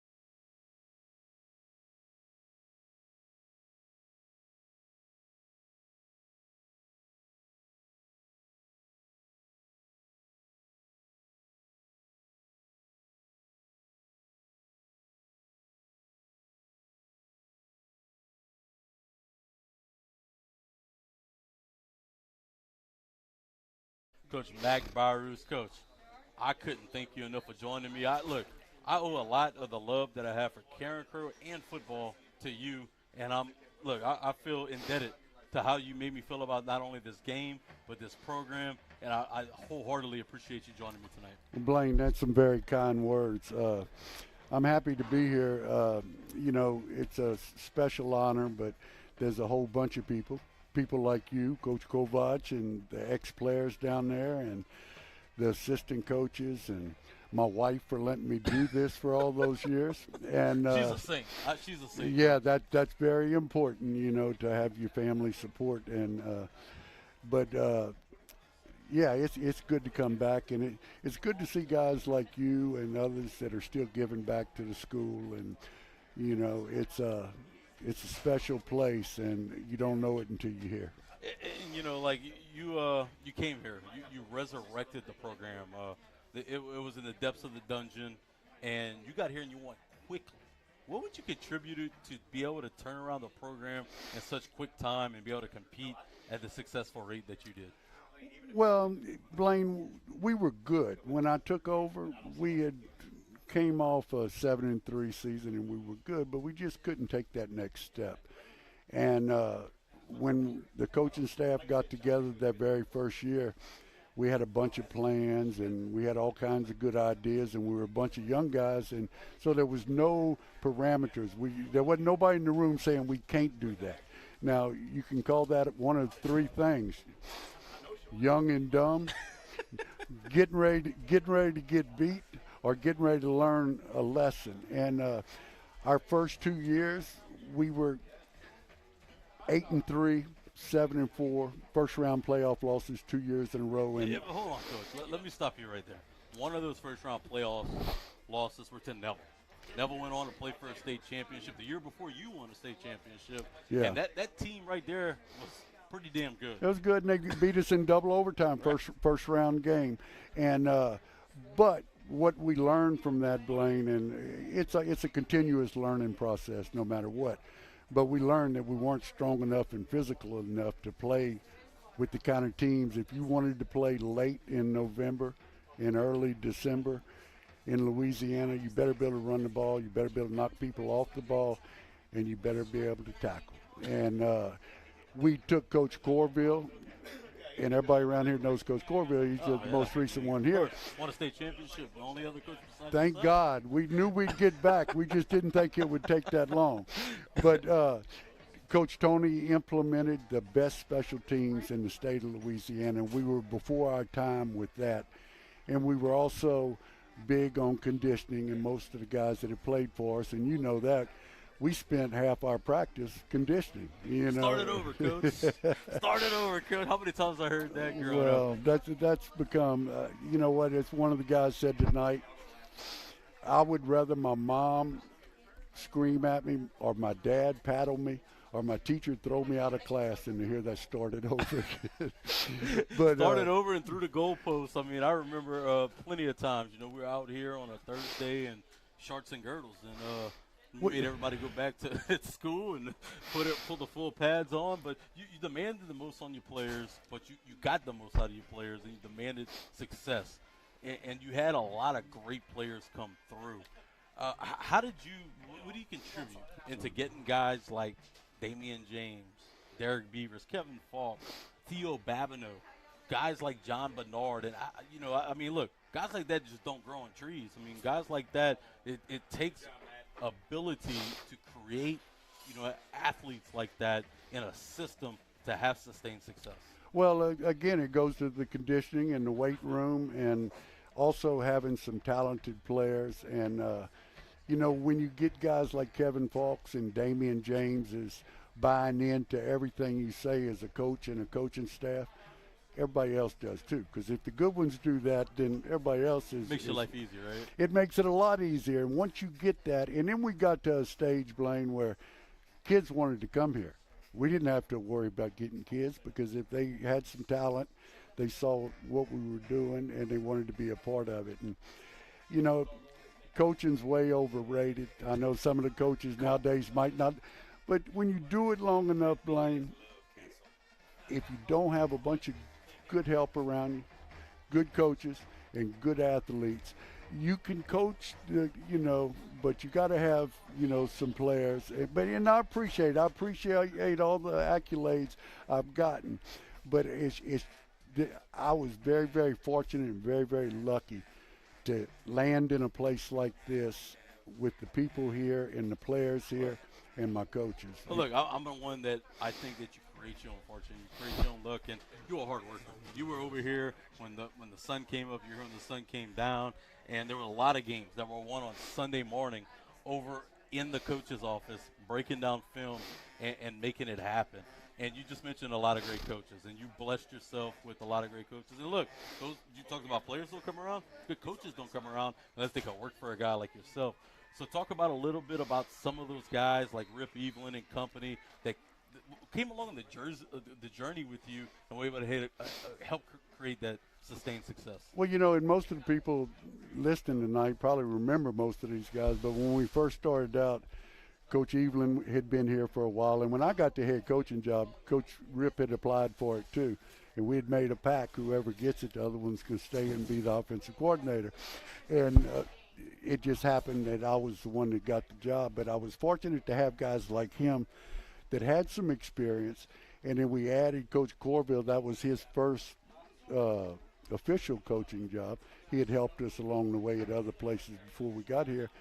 And Coach Brody.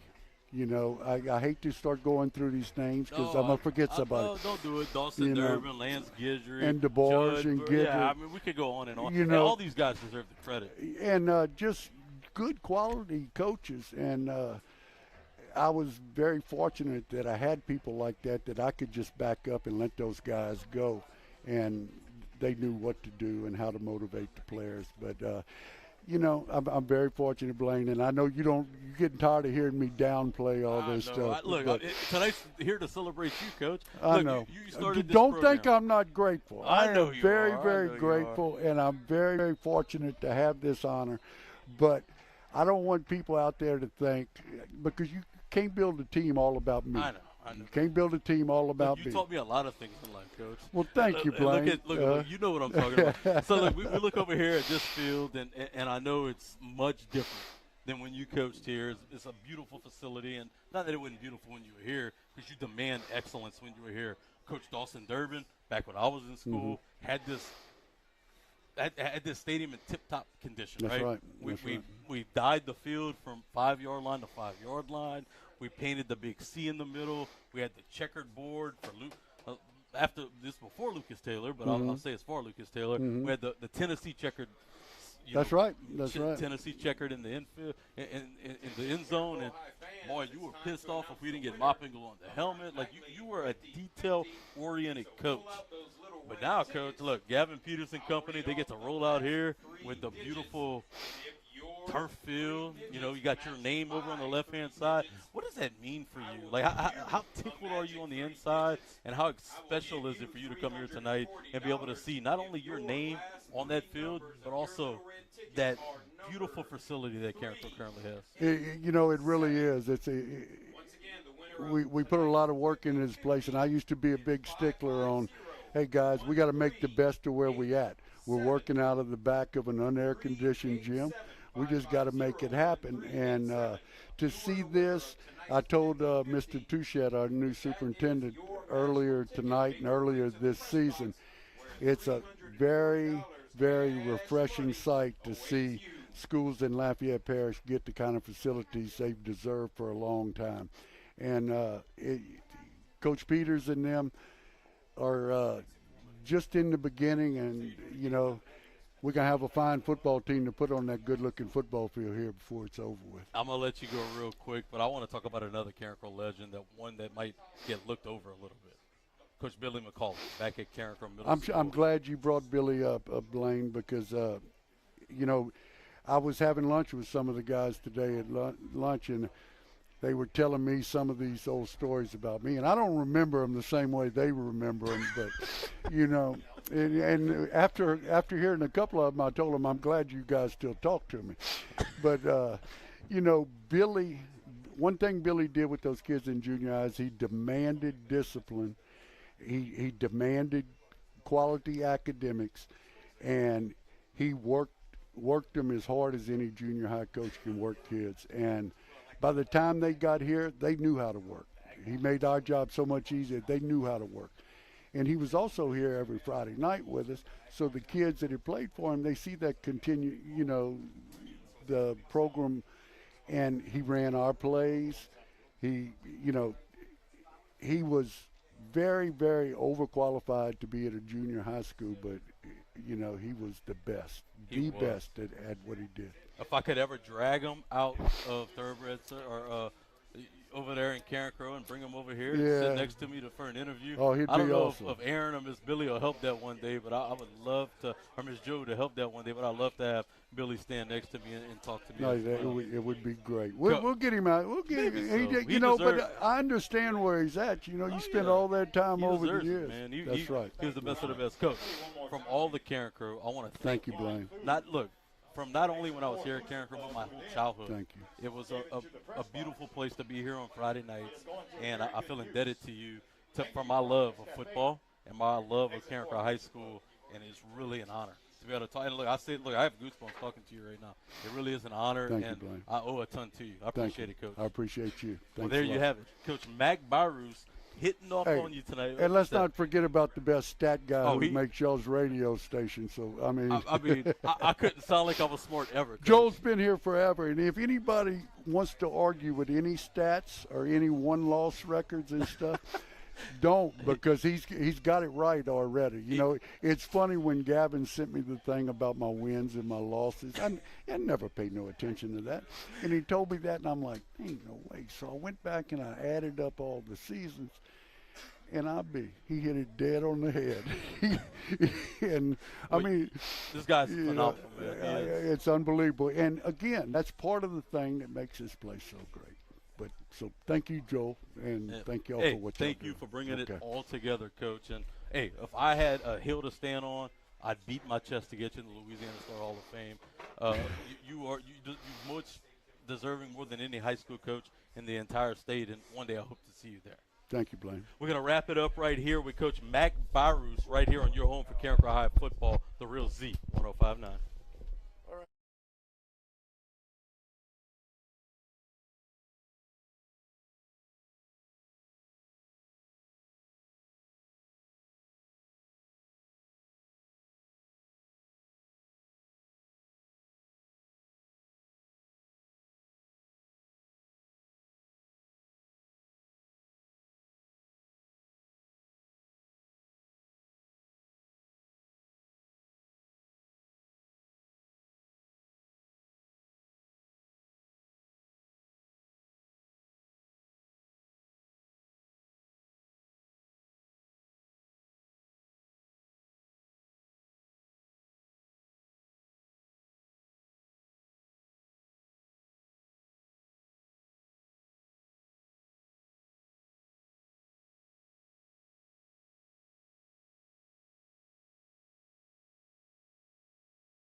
where your Golden Bears lead the Lafayette High Mighty Lions 21-7 after a half of play. Coach, the Golden Bears, not only did we get a treat to hang out and listen to the greatness of Mac Barus, but we got to see the Golden Bears kind of extend that lead before the half, and you got to feel pretty good about it.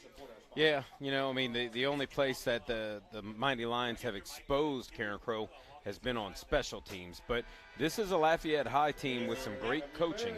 So, it's what kind of adjustments does each team make, and how do they respond to start the third quarter with Carencro up 21-7. Carencro Golden Bears will get the football. They're going to kick the football to start this second half. Look, the defense has been phenomenal. They've been shutting down Lafayette every step of the way, just outside of the special teams play, getting onto the board. Right now, we're giving a huge shout out, though. Coach Kovach's daughter, Ava Kovach, the senior homecoming court cheerleader. She's captain of the team. Tell us, I can't even. I'll brag. Go ahead, Coach. She's captain of the cheerleaders. She's got a 4.3 GPA. She's in National Honor Society, Beta Club, like track team, nonstop. She's one heck of a kid. She got her athletic abilities and her good looks from her mother, I suppose. Yeah, but, I did something wrong to make a kid so right. I don't know what. Coach, man, congratulations. Ava's having a heck of a career at Lafayette High, as well as I'm sure she's on to big and better things down the road as well as she looks to embark on a college career. Babineau leads the troops back onto the field. He's going to tote the football up at the 40-yard line. They're going to go with a rugby scrum. Coach, I didn't want to leave you off. You got more to say about Ava. We're here for it. Oh, no. To say we'll be making a trip to Baton Rouge tomorrow to watch LSU, and she'll be competing in a recruiting camp at LSU to be a cheerleader over there next year. So it's a big weekend in the Kovach household. Love to hear it. Babineau looking to lead up to the football. He will do the onside kick over to the right-hand side. He's going to bounce across the 40 and just dodge out of bounds. The Crow Bears had an opportunity to jump on that loose grenade back across the 45. Just couldn't get there fast enough. It's going to fall out of reach. So the Mighty Lions are going to get 5 free yards and get to start this football really close to Golden Bear territory. And, with a guy like Jamian Brown back there for Lafayette High and what he's done tonight, I'm almost feeling pretty good about this. I will take that field position on the sub side of the 50, or in the old days. Mac Barros was here. I don't know how many times I wrote down on a chart watching another team play the negative side of the 50. We'll spot this football at the 47-yard line of the Lions, and that's where they'll start their drive. So 1st and 10 from the Lions from their own 47. Coach, is that going to be Saunier again back in at quarterback? I think so. It's kind of hard to tell. They're kind of sideways, but it's definitely Saunier right there. We've only seen a series or two with Carney, and what's crazy is the Landry show was working, man. They were running Cavantre Landry up and down the field, and then they totally got away for him, put in Carney, came back with Saunier, and neither one of those guys has been that successful. But that's something that can't be taken for granted, because right here on the numbers on our side is the Lafayette High Mighty Lions are going to be moving from our left to right, heading to the south end zone. Landry is lined up at the 47-yard line, right on the numbers, and he's going to be a threat, and don't be surprised if we see him targeted. Duffy right on top of Landry. They're going to throw the football out into the flats, though, to the slot receiver, number 13. That's going to be Kamari Boyd, who's going to catch it and bring it across the 50 to the 47 of the Golden Bears. So, wait, how about that look? One of the reasons we were having a hard time is that 15, Carney, was in at quarterback, and then guess who was offset to him was Saunier. And then Landry was split out. Everybody's on the field, Coach. Everybody's on the field. That presents some challenges, but we haven't seen Lafayette High do anything kind of tricky or shady with that. Carencro, That's a Lafayette pass. looking in Carencro territory. They're going to go with a flea flicker. Going to pitch the football to the running back, and they're going to hum it down the field. It's going to be caught over a Carencro defender, well covered across the 15 down to the 13. He caught that football in between two Carencro defenders. Rontrell Woods and Duffy were in on the coverage, but he high-pointed the football and went up and caught it on the flea flicker. That was wild.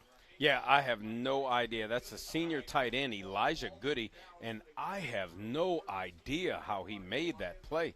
That was absolutely unreal because the Bears read it pretty early. It was a pistol formation with Saunier being set behind the quarterback, and just a quick little kind of almost flea flicker look, a halfback pass, call it what you want. And so, I mean, just completed it. Unreal. They're going to run into Landry across the left-hand side. Didn't find much running room. Jalen Paparoy and company come up with the tackle just shy of the line of scrimmage. It's going to bring up 2nd and 10 for the Lions from the Carencro 14-yard line. I mean, the Bears had that covered, too, I Blaine. mean, you could have asked for – I mean, they read it like a book, Coach. I don't know if you could ask for much better. Yeah, I mean – a heck of a play. He was literally bracketed.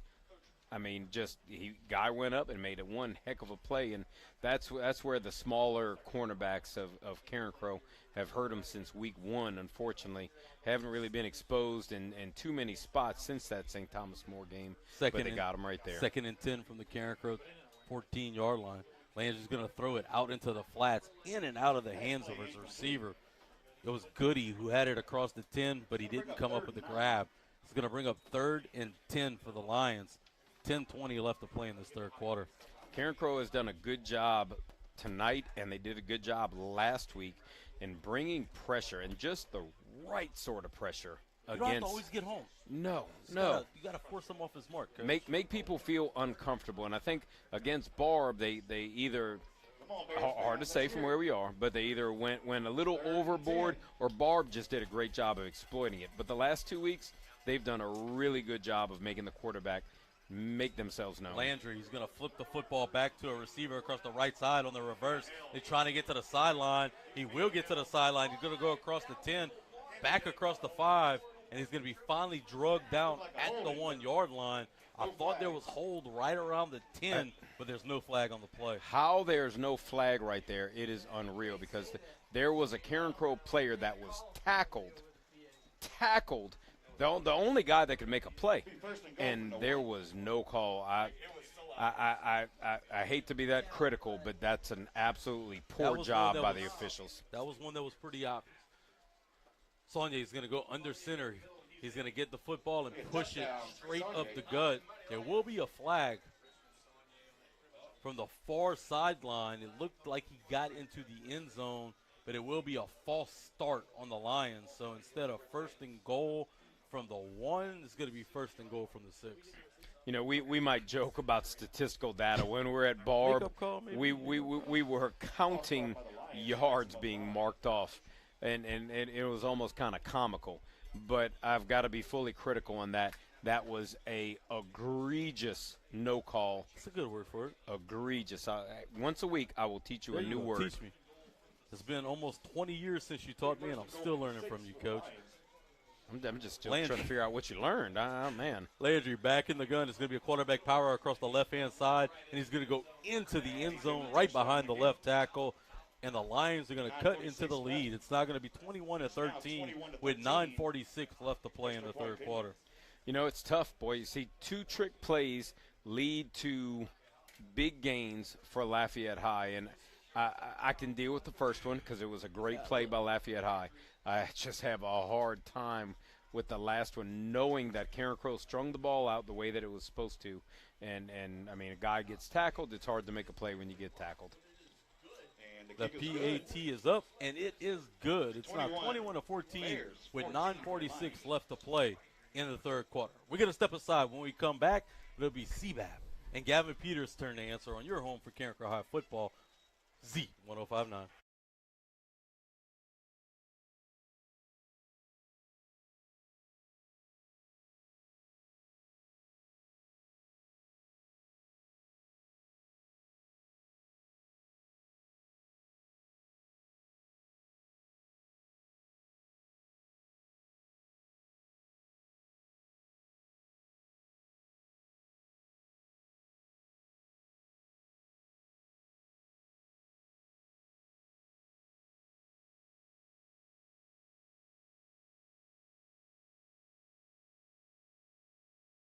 where your Golden Bears just got a little tighter with the Lafayette Mighty Lions. It's now 21-14 with 9:46 left to play in the third quarter.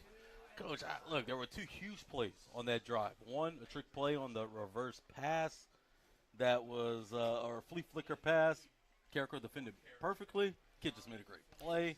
And then another play that was, I think you used the word Egregious. on the hold call that led to a score for the Lions. Either way, the Lions are going to tee the football off and Carencro get their opportunity. It's a good kick. It's going to be fielded across the 5 to the 4-yard line. I believe this is Rontrell Woods across the 25. He's going to finally be drugged down at the 28-yard line of Carencro, and that's where the Golden Bears are going to start this drive. Yeah, not a bad spot to start off, but you know, if we look back, when we hear the guys in Kelly green, black and white saying, "Hoo boy, we got away with one right I never there," listen to Mad Media. I tend to have my feelings validated. Babineau's going to go in the center. He's going to have Taylor and T.J. Jackson behind him. 2 tight ends on each side, 1 receiver to the far side. He's going to hand the football off. It's going to be Taylor trying to get the left-hand side. Not much running room. Maybe getting back to the 30-yard line. It's going to bring up 2nd and 9 for Carencro. Yeah, seeing a little bit of the old chop from the Lafayette High defensive line. Not a very respectable technique when you tend to get put in a position where you can't stop a pure run team, especially a split-back veer team. You have your defensive lineman just chop the feet or the legs of the offensive lineman, and that's what we're starting to see from Lafayette High. Babineau under center, 2 tight ends. He's going to hand the football off. It's going to be Taylor across the left-hand side. He's going to get across the 30-yard line, but there's all kind of flags. 3 flags in on the play right around the line of scrimmage. 1 from the left, 1 from the right, 1 from the back. So if this is the chop, it'll validate what I said, and guess what it is, partner? It is chop below the waist. It'll be a flag on the Lions. It'll be a 15-yard penalty, and we'll call that a Papa Bear first down, Coach. And I have to say this as a former high school football coach for at least a decade. I can't respect that at all. I can't respect that at all. You teach your kids to play with technique and try to be the tougher guy and win the leverage war and move your feet. And when you start relying to tactics like that, which we've seen other schools, there are a couple schools in our former 4A district that are actually just a couple miles down the road that would do the same thing. I'm not no biting. Respect. I'm not biting. 1st and 10 from the Carencro 45. Babineau in the center. Fakes the handoff to Taylor. He's going to throw the football deep. He has a wide open receiver. It's Castile across the 20. He's going to be tackled at the 15-yard line. It's a splash play and a Papa Bear first down. That's huge. And how do you answer when a team starts doing something like that, when they start chopping you? Play action, baby. Play action. If they're all going to bite, send somebody deep. Send the tight end. The blueprint of one of those schools you just mentioned, just north of here, or northwest, if you will. Yeah, it's not too far. Babineau. Yeah, we shouldn't. Under center. Babineau's going to hand the football off. It's going to be Taylor across the left-hand side. Finds a little bit of running room back towards the middle of the field. He's going to be tackled back around the 13-yard line. Make that a gain of 4 on the play. It'll bring up 2nd and 6. 8:12 left to play in this third quarter. I don't want to jinx it. I don't want to put the Ben Love Gree on it, but I mean, Carencro absolutely has to score right here. Oh you have to nix that little bit of momentum that Lafayette High got on that last series. You have to end it here, get in the zone, keep the two score lead. Babineau under center. Jackson and Taylor behind him. He hands it off to Taylor. Taylor dodges the tackler at the 12 and darts it back up the field.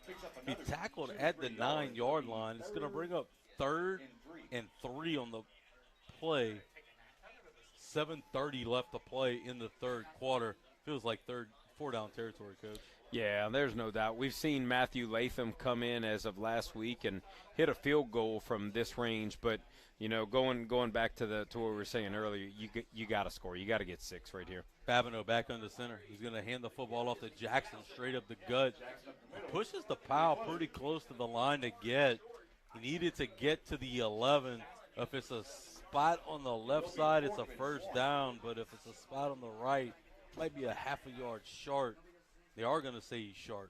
It'll be 4th and a half a yard for Carencro. And that's where the technique that Lafayette High is playing, as they're going low now, it makes it hard to get the yards up the middle. And Jackson kind of leaped right there to get over him, and it didn't help him. Immune in the backfield now. They're going to give it to Immune. They're going to keep it along the outside, and Seaback is into the end zone. It's a Dr. Briscoe chiropractic touchdown. Babineau keeps it along the right side. The Golden Bears strike.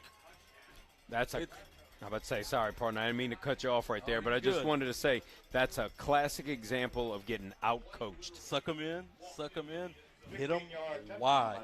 It's now 27-14. Carencro, Melanson Funeral Home, PAT pending. Yeah, I mean, you're gonna play that way? Well, Gavin Peters has something for you, buddy. Seabath is going to get the troops to retreat to normal. PAT formation. Latham is going to mark off his steps. Babineau checks him as he awaits for the snap. Snap is down. The kick is up. And the Melanson Funeral Home PAT is good. It's 28-14 with 6:37 left to play in the third quarter. When we come back, it'll be the defense's turn. On your home for Carencro High football, the real Z 105.9. This is the best transition of the time.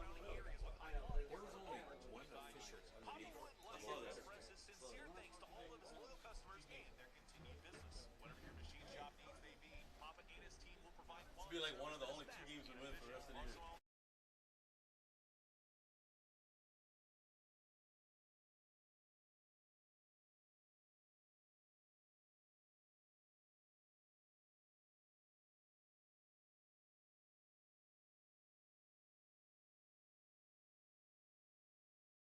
Your Golden Bears just extended the lead.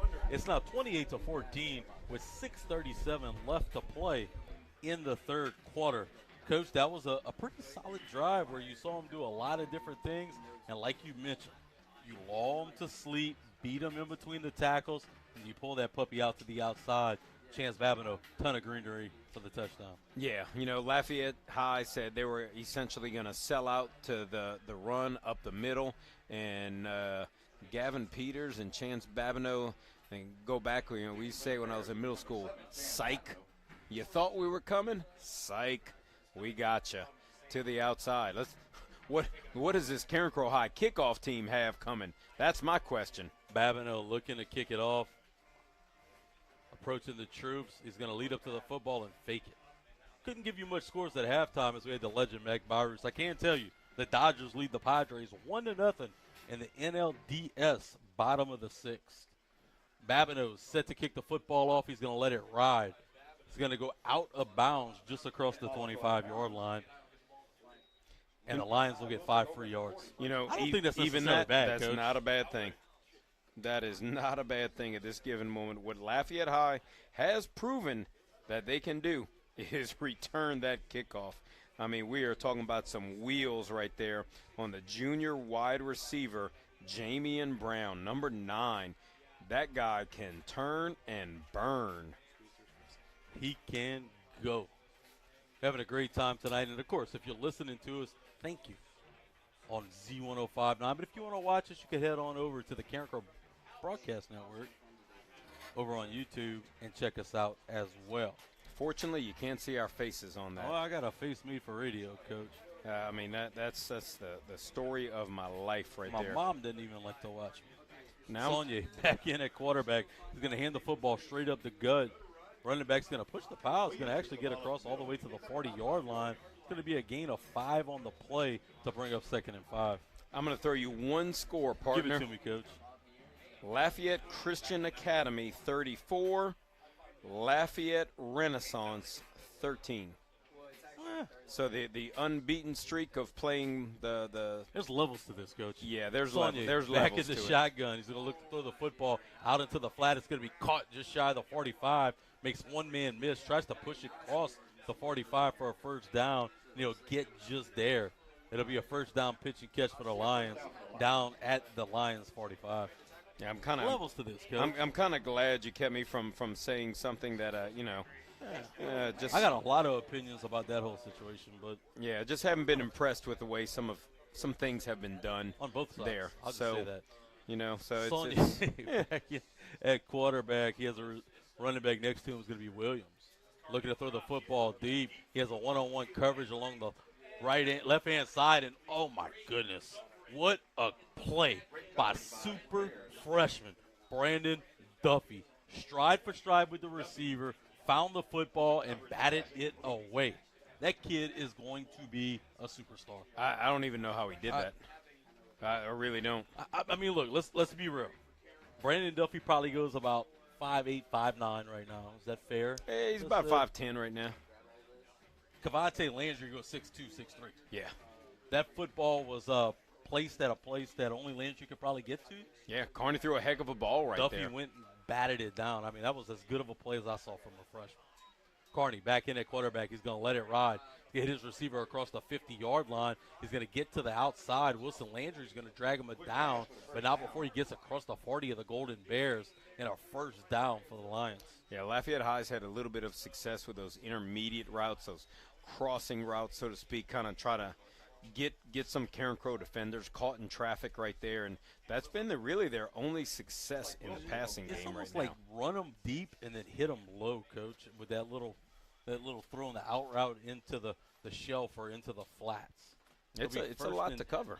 You're right. 1st and 10 from the 36 of the Bears. Spread formation for the Lions. Looking back to the sideline is Carney. Carney's going to go back to the line and give the orders. Carencro looking to send pressure late. Carney rotates the pocket, and he's going to let it fly. It's going to be in and out of a receiver's hand, almost to the 30-yard line. Dennis in coverage is going to be passing complete. We're talking about scores, and we never had the opportunity to cover any at halftime, so I'll throw a couple out to our listeners. Sulphur is up 28-14 over New Iberia. New Iberia might just be caught in the hangover a little bit right now. They were doing really well and just kind of down a little bit. Neville up 36-10, one of our traditional powers out there, but a big score up north of Louisiana. Ruston 15, Ouachita 8. That's a big one because one of the Ruston best teams in the is country. good. Carney back in the gun. He's going to hand the football straight up the gut. But what a play right there by Jalen Roberts, swimming into the inside, meeting the ball carrier a yard into the backfield. It's going to bring up 3rd and 11 for the Lions.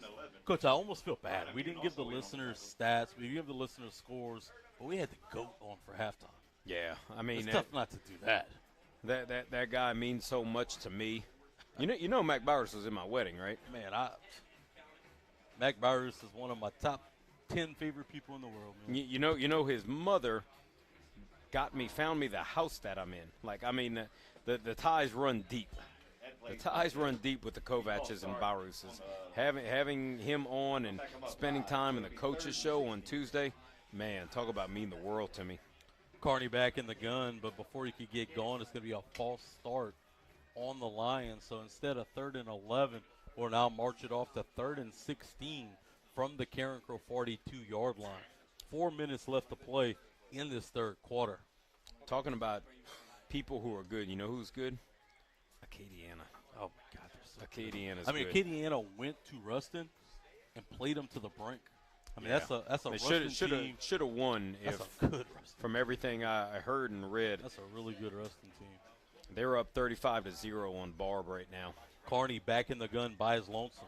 Looking to throw the football deep. It's a tunnel screen to Brown. He catches it just shy of the 40 and then tries to dart back inside. Not much running room as Carencro's able to drop him at the 39-yard line. It's going to bring up 4th and long with 3:20 left to play in the third quarter. I'd imagine the Lions offense will stay on the field. Come on, Bears fans. You know, we talk about Acadiana, we talk about Barb, we talk about District 3-5A. The Bears' toughest games are definitely ahead of them. You know, Southside right now is up 32-21 on a really good Sam Houston team. It does not get any easier with the sledding from here on out for the Golden Bears, man. Carney looking towards the sideline. He's all by his lonesome in the backfield. He has a couple receivers to each side with a tight end near tight. Gets the marching orders, and gets the snap. Looking to throw the football down the field. He's going to be flushed out of the pocket, and Caden Castile didn't get him down, but Ja'Kalen Roy does. Big-time sack back at the 44 of Carencro. Turnover on downs for the Golden Bears. You know, in so many aspects, this Carencro team is getting better week by week. And we said it. We said they were going to get better week by week. But you're starting to see the more tangible results of them getting better.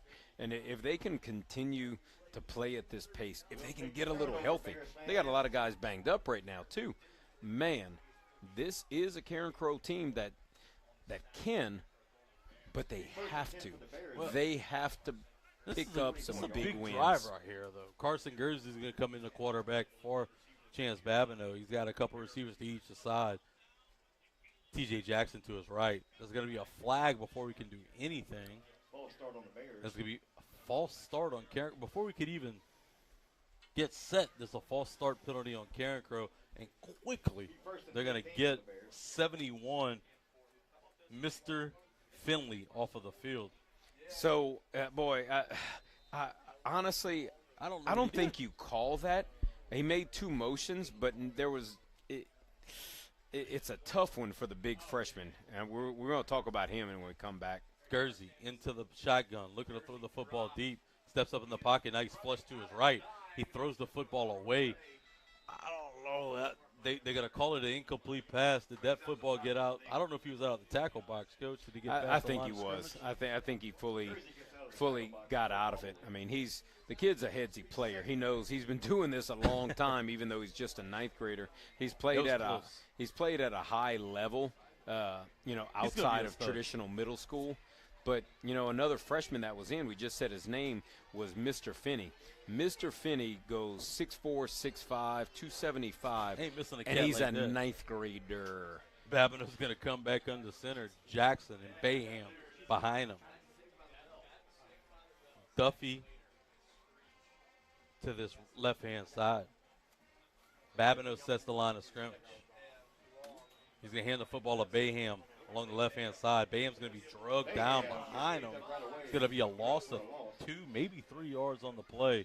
It's going to bring up 3rd and 16 for the Carencro Bears. Yeah, if old Mac Bowers was on the sideline right now, I can tell you that number 75 for the Golden Bears, out quick. he might be coming out or he's going to be getting an earful because he got blown up in the backfield. I bet your Rip would have a lot of fun with that in tomorrow morning's film session. Oh, yeah. There'd be some words. There might be a little bit of running after that. We can't talk about that on air, Coach. No, because young man got blown up, sent in the backfield, and that's what knocked Bayham off of his course. Guernsey and T.J. Jackson in the backfield. Babineau, the receiver to our left. Looking down the field, he's going to let it ride. It's the throw to Babineau. Going to be in and out of his hands. Just a little too tall, just across the 50-yard line. Going to bring up 4th down for Carencro in a punting situation with 1:41 left to play in the third quarter. And I'll be honest, and between you, I, and our listeners, I don't understand the series. You come out with Carson Guernsey and you pass. One run that had a negative outcome, and it was already second and negative, and you've had so much success running the ball. I don't get it. Look, I don't mind the throw. I don't mind that play, trying to extend the drive, but the sequence that you talked about is quite weird. Babineau back to punt formation. He gets the snap. He's going to let it punt. It's a pretty good one. Low-line driver. He's going to bounce at the 19 and be down by Carencro at the 22-yard line by number 27, Deshaun Jenkins. Yeah, Jenkins right on the money right there. Thank goodness, because it was a pretty good kick right there by Babineau, but it just took that. Normally it takes that good Carencro roll, and that one time it just kind of whooped up. That one was a little different. If I could only get my 9-iron and my wedge to peel back like that, I would be. If I coulda, woulda, huh? If I was 6'2", it'd be a little different of a story. All that I could be a halfway bad golfer versus a fully bad golfer like I am now. If I could play the slice a little bit better, then maybe I could be a 70s golfer. Man, or even an 80s golfer. Is that on the first 9 or what? Lafayette High coming back onto the field. Carney's going to remain in at quarterback. He's going to stay in the shotgun. Has a couple of receivers to one side, one receiver in near tight. He's going to hand the football off. He's trying to get to the outside. He's going to be swallowed up in the backfield. Rontrell Woods, Brian Amune and company drop him for a loss. It's going to bring up 2nd and 11 for the Lions from the Carencro 17.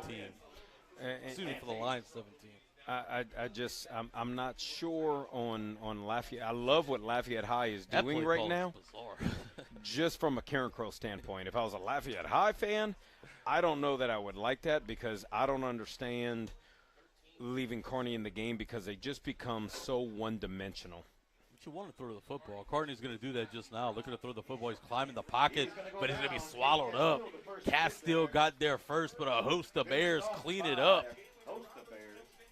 Big-time sack is going to be a loss of 4 on the play and bring up 3rd and 14 from the Lions from their own 15-yard line.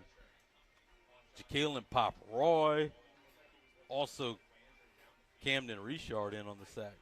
You know what a lot of young coordinators tend to do, Blaine? They panic. They panic. And it's a 2-score difference right now with a lot of football, with 12 minutes of football to play. And you really get one-dimensional when Kearney is in the game. They do not run the ball a whole heck of a lot. You've got Ford, Xavier Williams in, junior running back. They just don't – he doesn't see a lot of carries. Looking to throw the football, and he has nowhere to go with it. Big-time sack again for the Carencro Golden Bears. I believe the first Bear to get there was Lance Hayes, and that'll do it. We played 3 quarters, and your Golden Bears lead 28-14. When we come back, it'll be time for 4th quarter action on your home for Carencro High football, the Real Z 105.9. 4th quarter action. Good job, Sean. Appreciate it.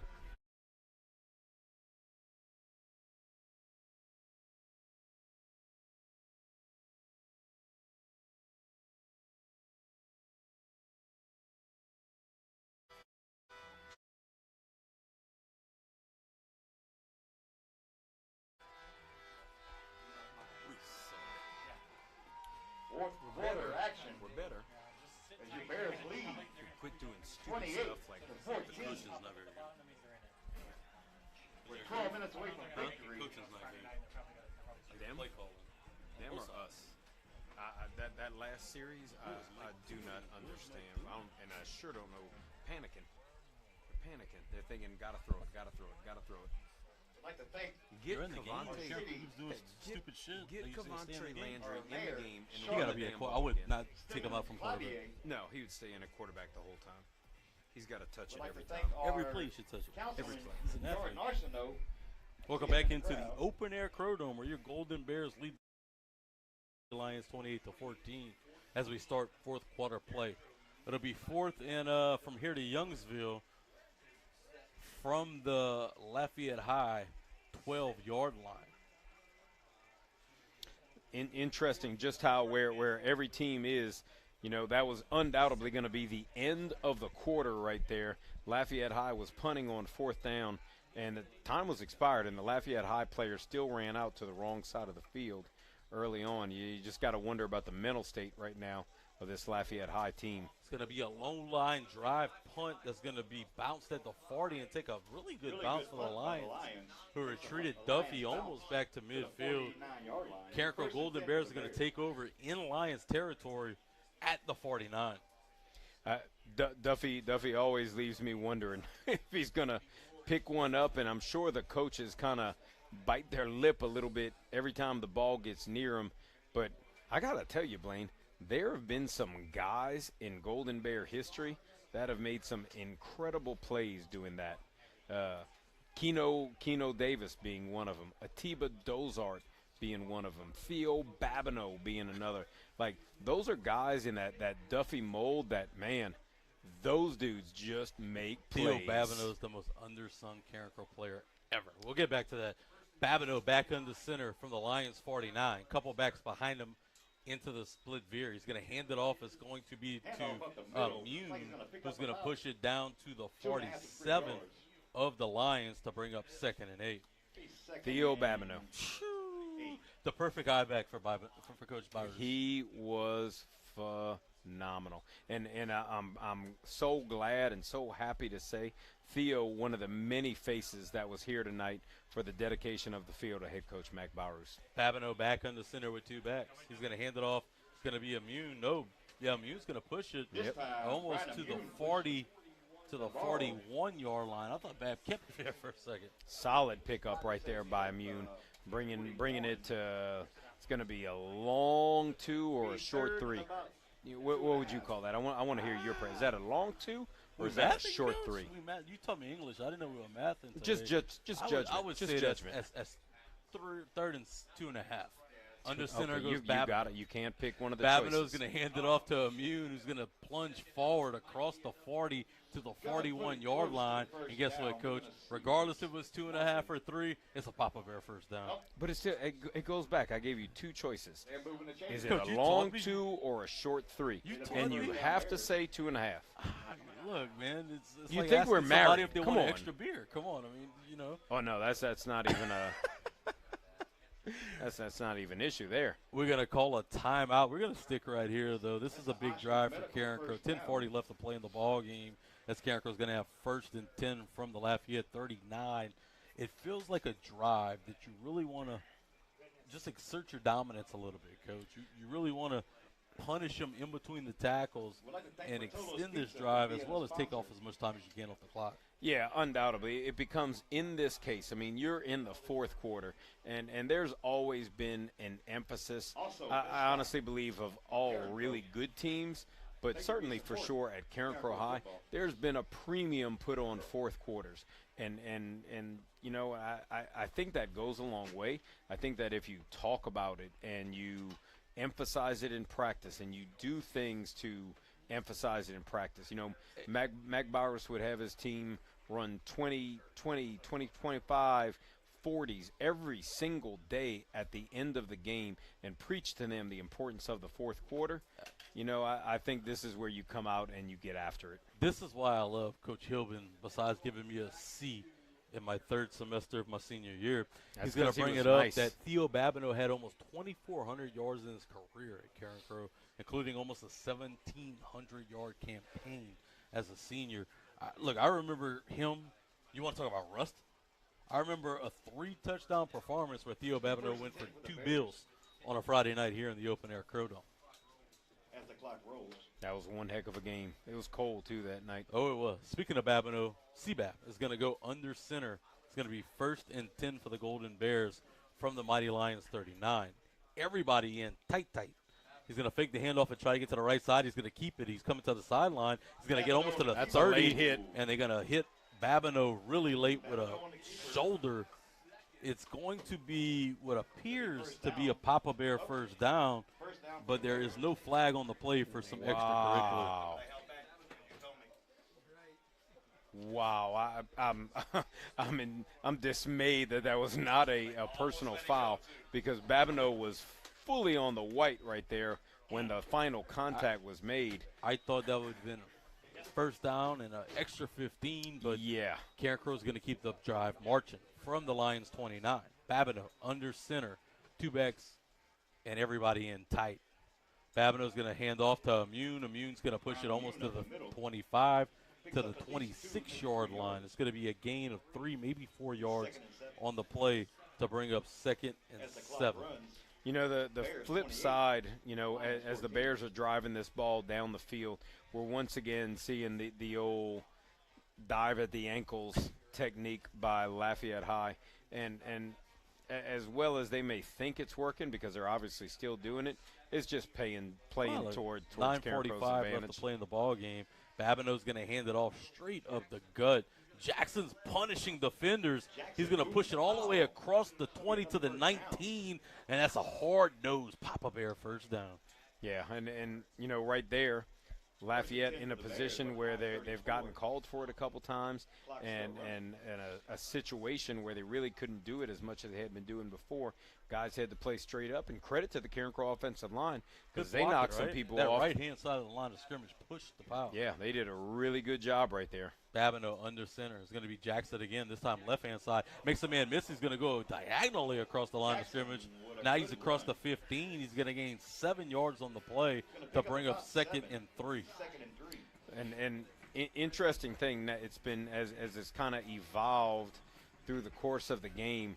There's less and less Lafayette High guys doing it, but it's a guy who's essentially playing through the A gaps. Looks like it's number 57, junior defensive lineman Claude Alexander. That is just, he must love him some shoestrings because he's all over him. Babineau hands it off to Jackson, trying the right-hand side again. Not much running room this time. He's going to gain maybe a yard on the play. It's going to bring up 3rd and a long 2 with 8:30 left to play in the ballgame. So kind of looking at it, that appears, or it might be, I said that was 57. That might be number 97. That's Emil Cohen. And he's lining up on the A gap, which is just outside. Somebody of the, mama calling you in the morning, Coach. Yeah. It might. He's playing that position for Lafayette High, and it appears to be an actual call. Babineau hands it off to Jackson. He's going to go back inside, finding running room across the 10-yard line, down to the 8. And you know what you call that? I call that a Papa Bear first down. They're just submarining that A gap, and every time that they do, a big gap, though. It leaves a big gap behind. He's the only guy doing it. And so you see a play like they ran just now. The initial give is going to the B gap, and he's cutting it up right in the A, right behind him. And there's nothing but green space. Emil Cohen's mother is looking for you at the Waffle House tomorrow morning. Babineau under center. He's going to hand the football off to Jackson. No, he's going to keep it. I don't know if he ever got the football. Babineau Maybe dropped not got it. the snap clean. We're looking to see who got the football. Lafayette might have got it. Babineau was never going to come up with the football. Now the Lions are going to take it over from their own 9-yard line. Carencro was looking to punch it in and put this game away, giving the Lions life. Yeah. Babineau never got the ball, just moved away from it immediately. As he was stepping out, looking like a little bit of veer was coming that way, and just, man. It looked like veer to the left side. Maybe he was thinking about keeping it a little too early. I don't know if he got his hands fully on that football. Remember the little snap machines Byron used to love? Oh, yeah. We had a couple of them. We used